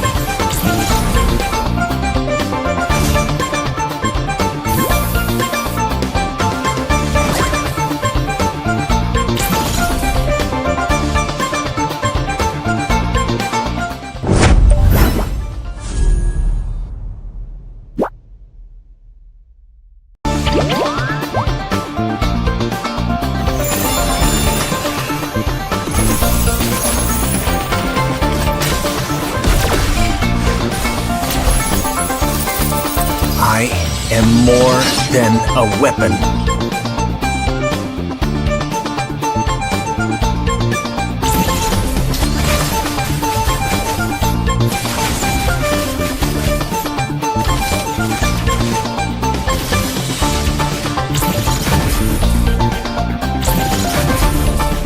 What for?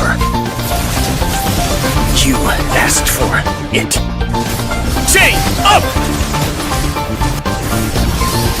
It is my mercy.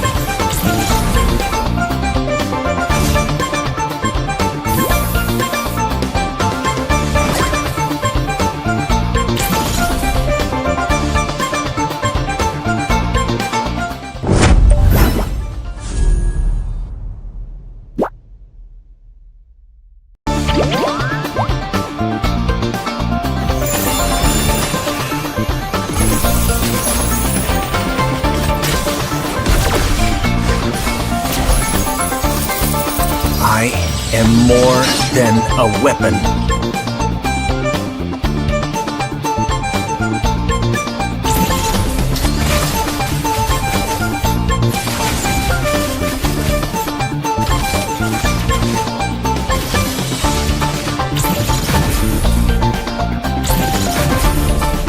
What for?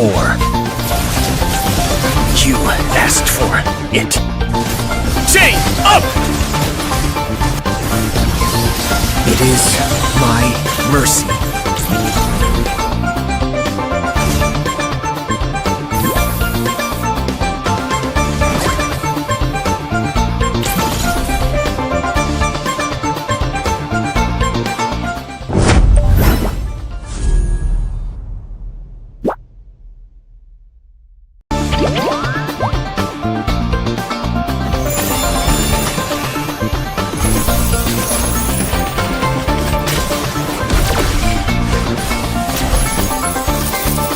I am more than a weapon.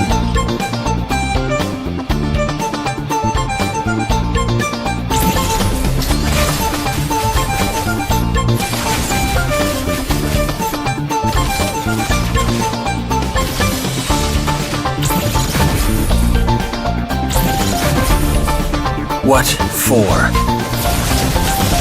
You asked for it. Chain up! It is my mercy.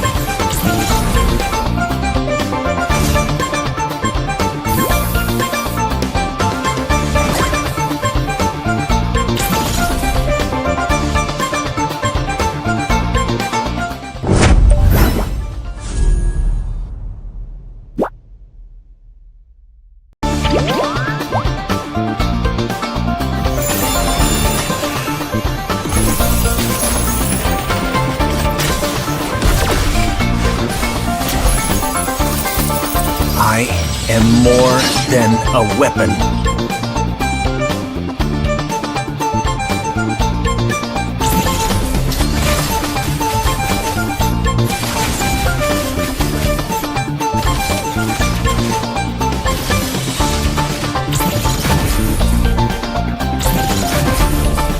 What for? You asked for it. Chain up! It is my mercy.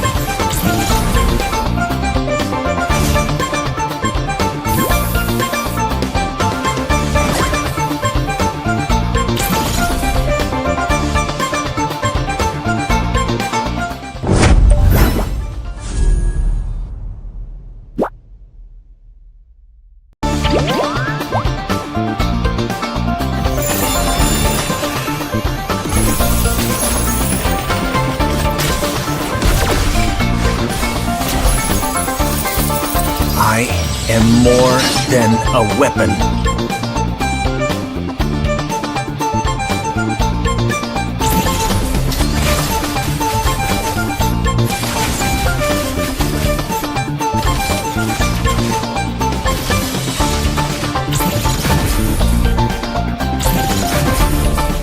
What for? You asked for it. Chain up! It is my mercy.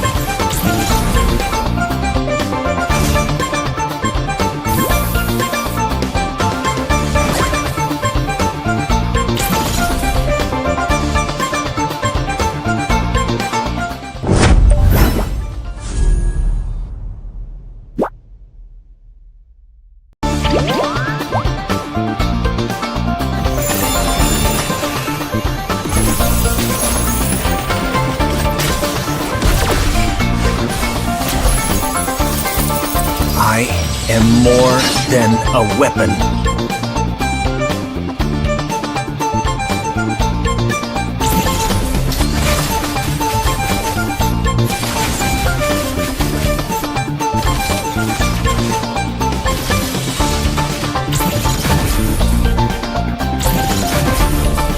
What for? You asked for it. Chain up!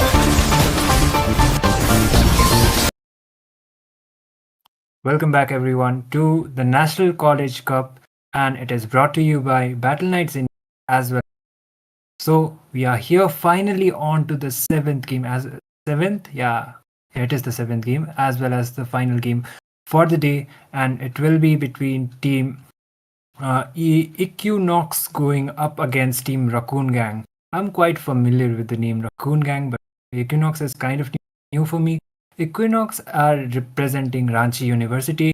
Meanwhile, Team Racoon Gang are representing USTM. So Racoon Gang are having the first pick advantage. I'll be joining. Yeah, it will be Batman onto my right side. So hello, Batman. Welcome. Hello, I am here from the darkness, and yeah, we're going to dive straight into the draft tonight. It's going to be USTM. Of course, we know where USTM is from. One of the hottest private colleges in the entire Northeast, where everyone likes to go. And on the other side, we have Ranchi University. Never expected a team from Ranchi, though. Nice to see them Expect the here. unexpected. Hmm. Expect the unexpected. And yeah, Racoon Gang are having the first pick advantage, as I've already mentioned. So, by far, looking at the matches, it is kind of safe to say that they are quite treated with the meta, because they are banning out the heroes that are regularly rank. So the 1-1 is getting banned out. So is the Hayabusa. I Hayabusa get quite often, mostly onto the jungle. It's the YSS or maybe even the Lancelot. So what are your thoughts onto this bans going around? I do feel like the Hayabusa is a really good ban, considering the potential, hyper that it the potential that this hyper carry role has. And like you said, Lancelot, YSS, all these are the meta picks right now.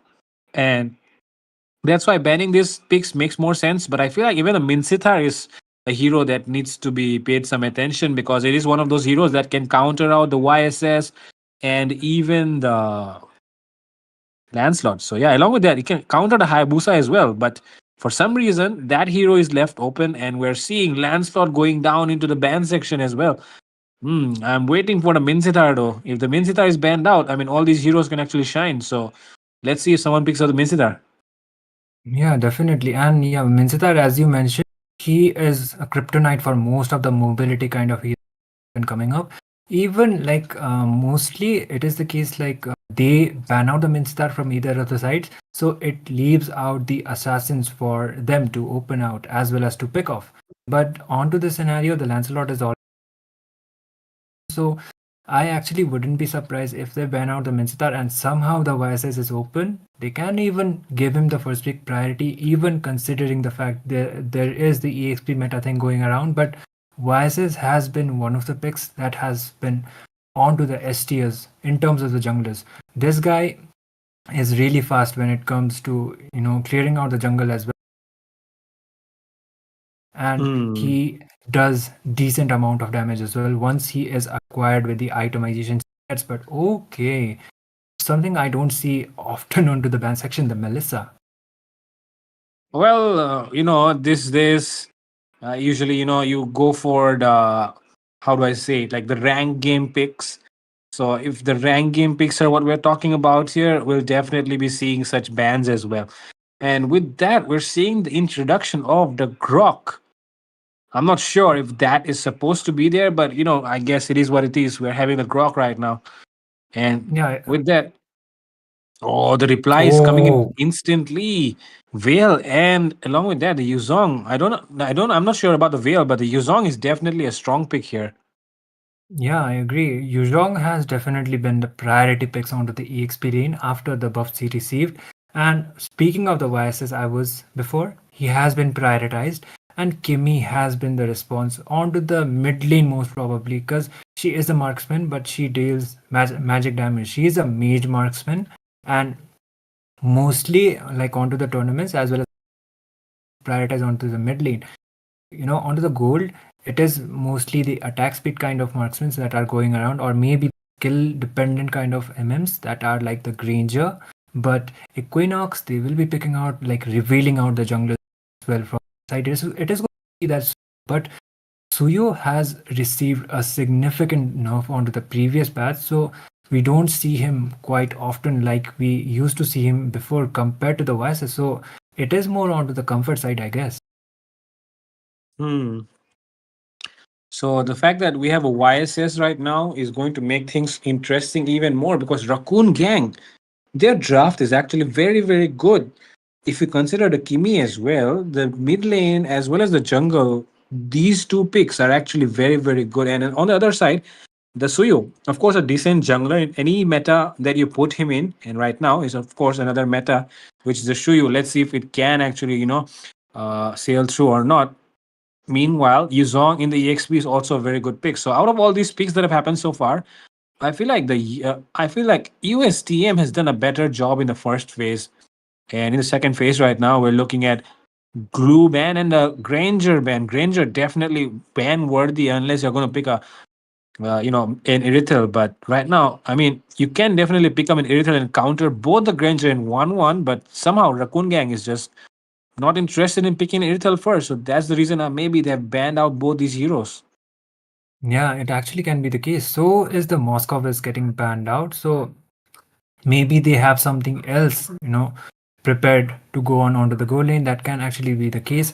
The glue is getting, glue is kind of understandable because this guy, if kind of maybe like the Faramis or the Vexana for your side, he will be a big nuisance. He will just be sticking onto you, and he will just be dragging you here.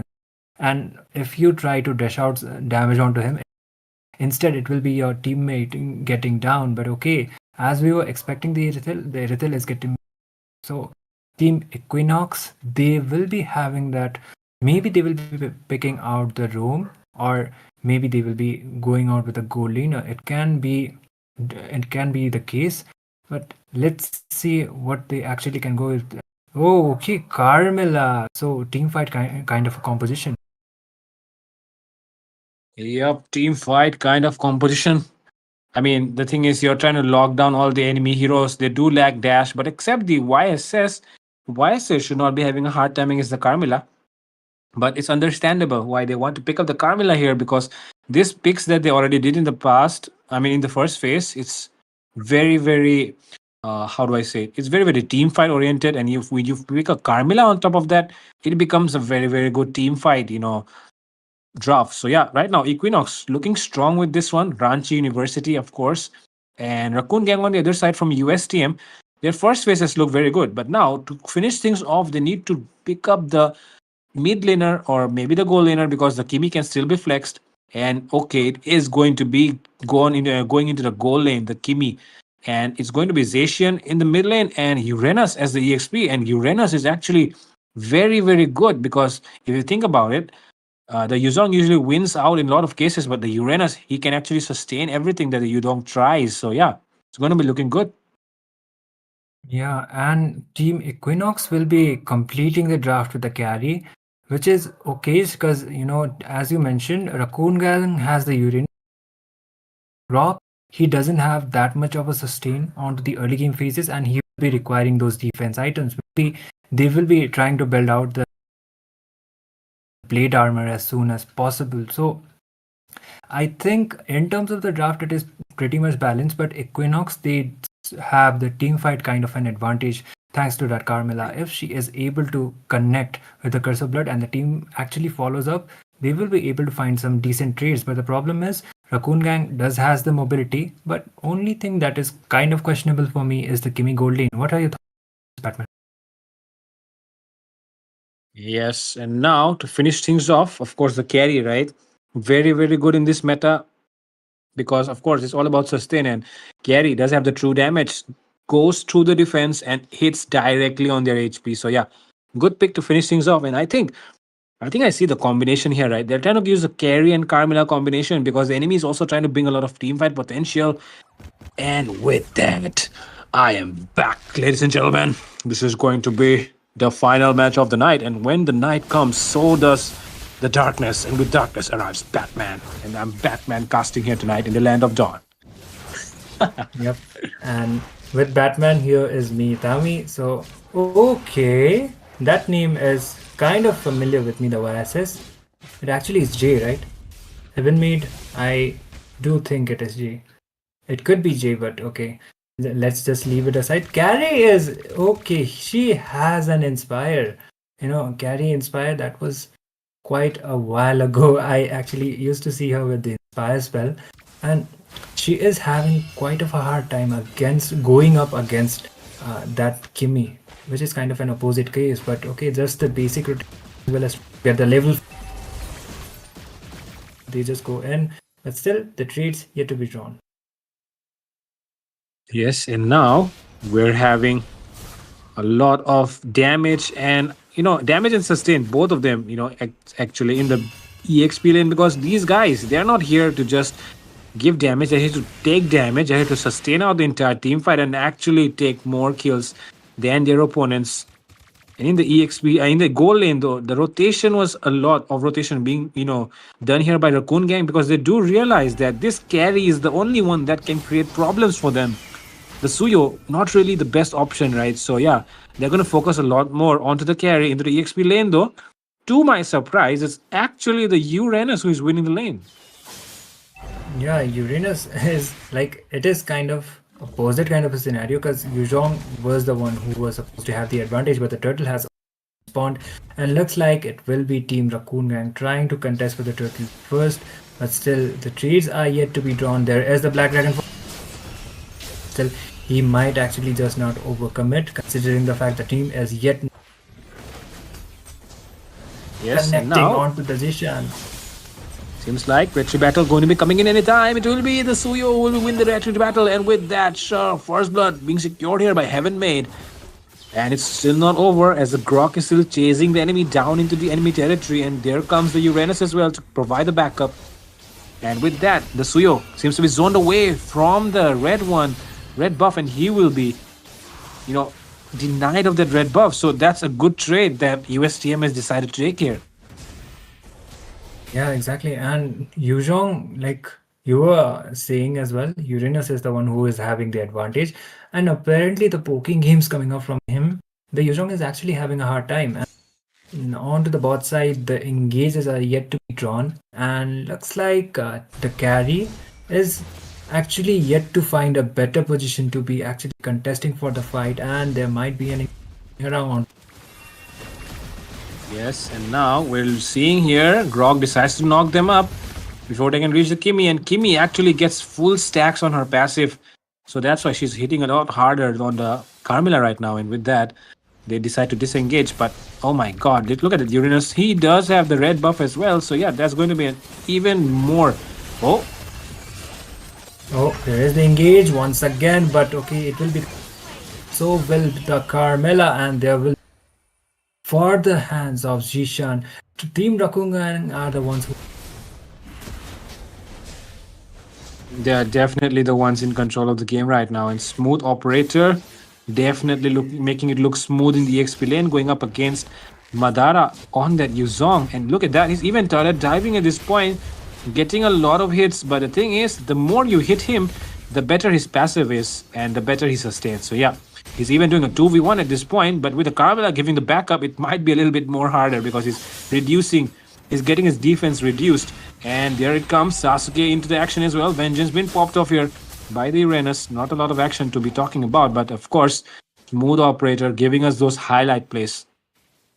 definitely he is the smooth operator. But anyways, coming back to the point, the turtle has already been spawned, and they might actually trying to contest onto it. Carmilla was trying to find a curse of blood, but fortunately won't be happening, and it will be an uncontested turtle for the side of Team Racoon gang.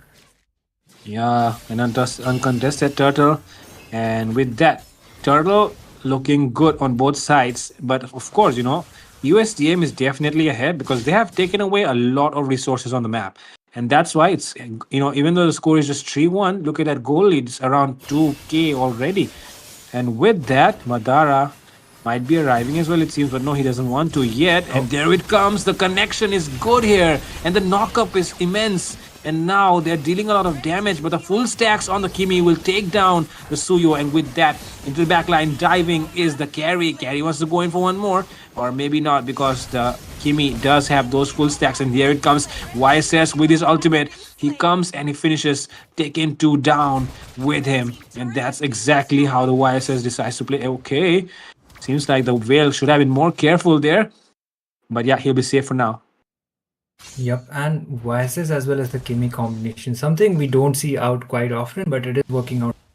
Already has the Sky Piercer onto her name. So if acquired with some kills, and she is able to stack up with the stacks, the damage will be coming out quite massive. But look at Smooth Operator providing the visions as well as being a nuisance as a Uranus is supposed to be. Yes, and with that, right now, things are looking a little bit better for the side of Ranchi University. And that is because the carry did get a kill. And I mean, that is just optimism, I guess, from my side. But I'm not really optimistic if they can win this game because the farm lead just seems to be too much at this point. And look at the YSS, he's level 10. And that means he's, of course, going to be dealing a lot more damage. And with that, Kimi might have overextended there. Oh, she just goes back as well. But oh, the lifesteal will still not be enough to take her down. Heaven Mate might just go down onto the... This time the carry was waiting onto the bush, and the YSS will be falling off. So the turtle time has been quite extended. But still, is the jungler for the side of Team Equinox is able to contest or not? Whether Suyo actually contest for the turtle? Yeah, he might. Oh, look at the Yuzong. He might be getting trapped there actually. But instead he decides to go and clap back. But he will be surrounded by the Uranus and he will definitely go down. Sky Piercer as well popping off there. So yeah, good there that, the Kimi got the stacks as well. But, the reason why that Wise is actually, lost in that 1v1, even though he shouldn't have, is because the carry had an Inspire. So yeah, Inspire carry here. Yeah, exactly. That was completely. Oh my goodness, the curse of blood. Kimi decides to go for the tower instead, while his team is team fighting here, but he comes to back. He comes from behind and gets that kill onto the carry. And with that, look at that Sasuke surviving 1 HP, but Carmilla won't be lucky. He will be going down there. Double kill for that guy, and Heaven made. Definitely Heaven having some sort of blessing on him tonight as he's able to survive that 1 HP from the Yuzong. And right now, Yuzong trying to defend it all alone, but it's a little bit too much for him to handle, it seems, and that's why he'll be running away in that snake form of his, not dragon actually, because snakes run, not dragons. Yep, and he just goes back. Uranus is the one who has been more dominant on the game, and by far the Yuzong, the way he is supposed to be committing as well as making those plays, it is not happening. Unfortunately, there is the wild charge. The Grok. Carry just gets taken down onto the process. It is a monster kill for the Kimi. A lot of stacks already for her name Whoa. on the Sky Piercer. There is the ultimate. Still, And that traction pulse was just what they needed. And now there comes the connection from Carmilla, but where is the damage? There is no damage, and that's why the Veil will fall as well. The YSS is doing such a great job right now as he is getting farmed as well. And everything seems to be going right for USTM and Equinox right now. Ranch University not really finding options, even though they had the idea of going with the Carmilla and carry. The execution hasn't just been up to the mark tonight. Yeah, and the Inspire carry, I understand it would be more effort, but it's not kind of a familiar spell you would actually go with. Maybe a Purify or a Flicker would have been a better idea. Still trying to dive in onto the overextension, Inspire being popped off as well. And that's the thing, I mean, they're underestimating the carry. Sometimes the thing is, the carry has an Inspire. They forget about it, and that's why, the carry just does so much damage with the Inspire. And that's why they have to be careful. But yeah, it does come with the risk of, getting caught into the skills of the enemy. And then you don't have the Flicker, you don't have the Purify, so you cannot really escape from that. But with the Inspire, if you come in front of him, you're definitely dying. Exactly, and the Lord has already been spawned, so it actually might be a contest from the Suyo or not. Maybe the Carmilla might come up with a really good Curse of Blood play, so it can be the case, but Grok is just denying them in order to commit. And okay, the Lord has been reset, and they are taking enough time in order to contest, but still the contention can be done. But the problem is the visions provided from the side of Team Racoon Gang is quite massive, and it will be an this side. Looks like Uranus will be trying to dive in. Oh, he does have the Vengeance popped off, and that is an important battle spell for him to survive in front of the carry.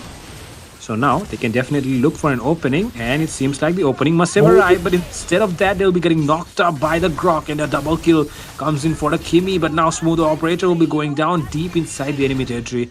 The shield will be there to save the day, but the number of minions that were there was definitely a chance for USTM to end the game, but they still have the chance because the Lord is arriving, 2 members alive, but the death timers are not that long, so it should be good for Equinox as they'll be able to make it in time for this Lord. Yeah, they will be able to buy some times, but the thing is, the Kimi can actually do out with a split push, but no, they are not actually overcommitting, but there might be a team fight. Oh, it's definitely on, and the Blaze is getting locked down here by the members. Oh, the connection is good, but the carry is not arriving yet. The carry decides to go for the minion clear first, and the Yuzong will be the one taking care of the backlines. But will he be able to survive this one? Maybe he can. The Queen's Wing passive is there, and that's why he'll be able to survive it. It's a triple kill for Yuzong, and he wants to go in for more. He wants to go in for Yuzuru, but the Yuzuru decides to back off at the right time. And that is what happens when you have Queen's Wing on the Yuzong. When that passive pops off, the damage is just way too much. And the connection, that helped the Yuzong by a lot. And once again, the connection comes in. The Yuzong wants to go in. Actually, it's not Yuzong, it's the Suyo that wants to go in. But the Suyo does not have enough damage or sustain like the Yuzong does. So he'll be deciding to back off. But carry, he wants to go in. And oh my god, that damage there from the carry, just enough. And the Veil does the final job of deleting that Grok. Yep, and that was kind of an overextension from the side of Team Racoon Gang. They could have been doing it out quite better, but instead they got a little bit greedy, and thanks to that, somehow Team Equinox were able to hold it out and carry, even if she doesn't have that much decent kind of a KDA, the thing with the carry is she somehow still works onto the tanky. The Yuzuru, the Grok, as well as the Uranus, they are more onto the tanky side. And once she is, completed the Trinity build, she will be able to damage strong. Uses the Black Dragon form in order to escape, but he might. Oh, the Furious Dive might be coming in, but guess what? It's out of range, and that's why it will be backing off. But the Traction Pulse might be coming in time as well. But luckily for RU, for Ranchi University, they'll survive for now. Yep, and looks like it would be better for the side of Team Racoon gang as well if they waited out for the Lord, because the Lord will be arriving, so they have a better chance to be just going out for the Lord. It might be and it would be better if they end the game as soon as possible, because at the end, still Equinox have the carry, and with the carry, comebacks are still possible. But without wasting any further time, they will be going out for the Lord, and it will be an inconsistent. Yep, and I was actually thinking about something like we usually talk about the Northeast states a lot. We talk about Mumbai, we talk about Delhi, and we do talk about Bihar as well. But if there's one state that the entire India forgets sometimes, it's Chhattisgarh. And that's where these people are from. Ranchi University from Chhattisgarh. So yeah, shout out to Chhattisgarh for participating in an ML tournament that people don't even know, I guess. So yeah, people from Chhattisgarh, shout out to them. Definitely. And the Lord, it will be arriving from the mid, as well as the lane sinking is up to the maybe was one shot kind of thing, but be a team fight coming. Batman taking. Oh, look at the veil. Getting deleted instantly there by the smooth operator. The Lord arrives as well, but the Lord is being taken down very, very easily. Look at the carry dealing a lot of damage, but look at the Kimi as well. He stunned him, and it's a double kill for smooth operator. He does have the vengeance, it seems, and look at that immortality being bought there. The Suyo trying all his best, but he cannot do it because the minions are way too strong, and it's a victory for USTM. Yep, victory for USTM as well as victory for the side of Team Racoon gang. So quite a dominant performance. The draft was, more favorable for their side, and they were actually able to pull it off onto that thanks to the draft too. The other team, they did try it out with the cat. Her damage was coming up online, but the problem was the vengeance. She was trying to dish out the damage, but like before, if the vengeance was not popped out, then the damage will just deflect onto her. It just goes around her. So if the team members for the carry, they baited out the spells of the Uranus, then they would have been more contributing because she was actually trying it out. But fortunately for this game, it will be Racoon gang proceeding on to the further stages, and it will be the other team who will be eliminated. But we do hope we will be seeing them onto the NCC winter as well, onto the winter season as well. Yep, and with that, we've come to the end of tonight's stream. So yeah, do come back tomorrow. We'll be back with more action on Battlelines India, powered by Vista, and of course, production partner Indian Gaming Corps. National College Cup will be back tomorrow with more action. So yeah, don't go anywhere. Stay tuned, and do come back tomorrow as well. Good night. Yep. And one thing I would like to say, the giveaways will be starting from tomorrow. So make sure you like and share the stream. You might be the one who will be winning.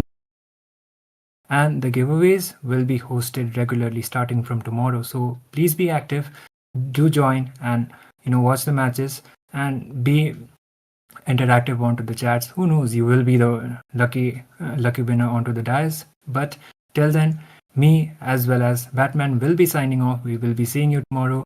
Good night and bye-bye.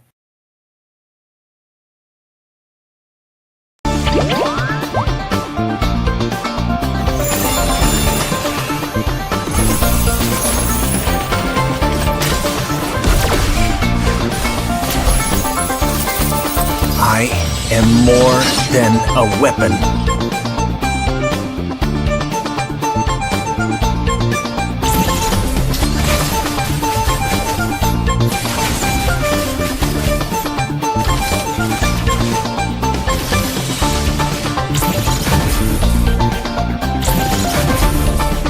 What for? You asked for it. Chain up! It is my mercy.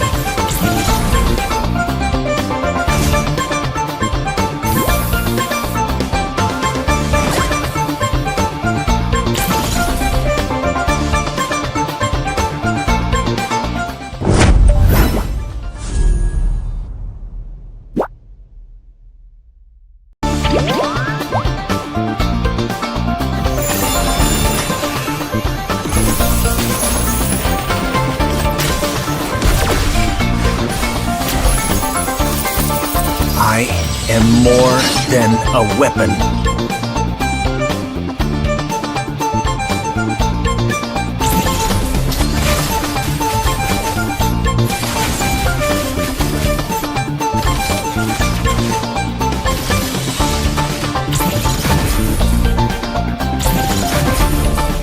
What for? You asked for it.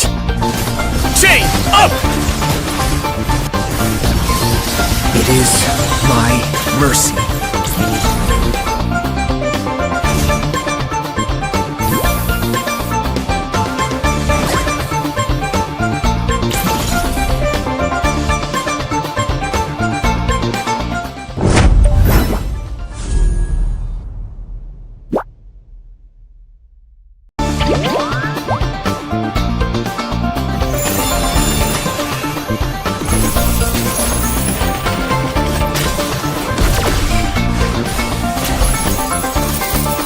I am more than a weapon.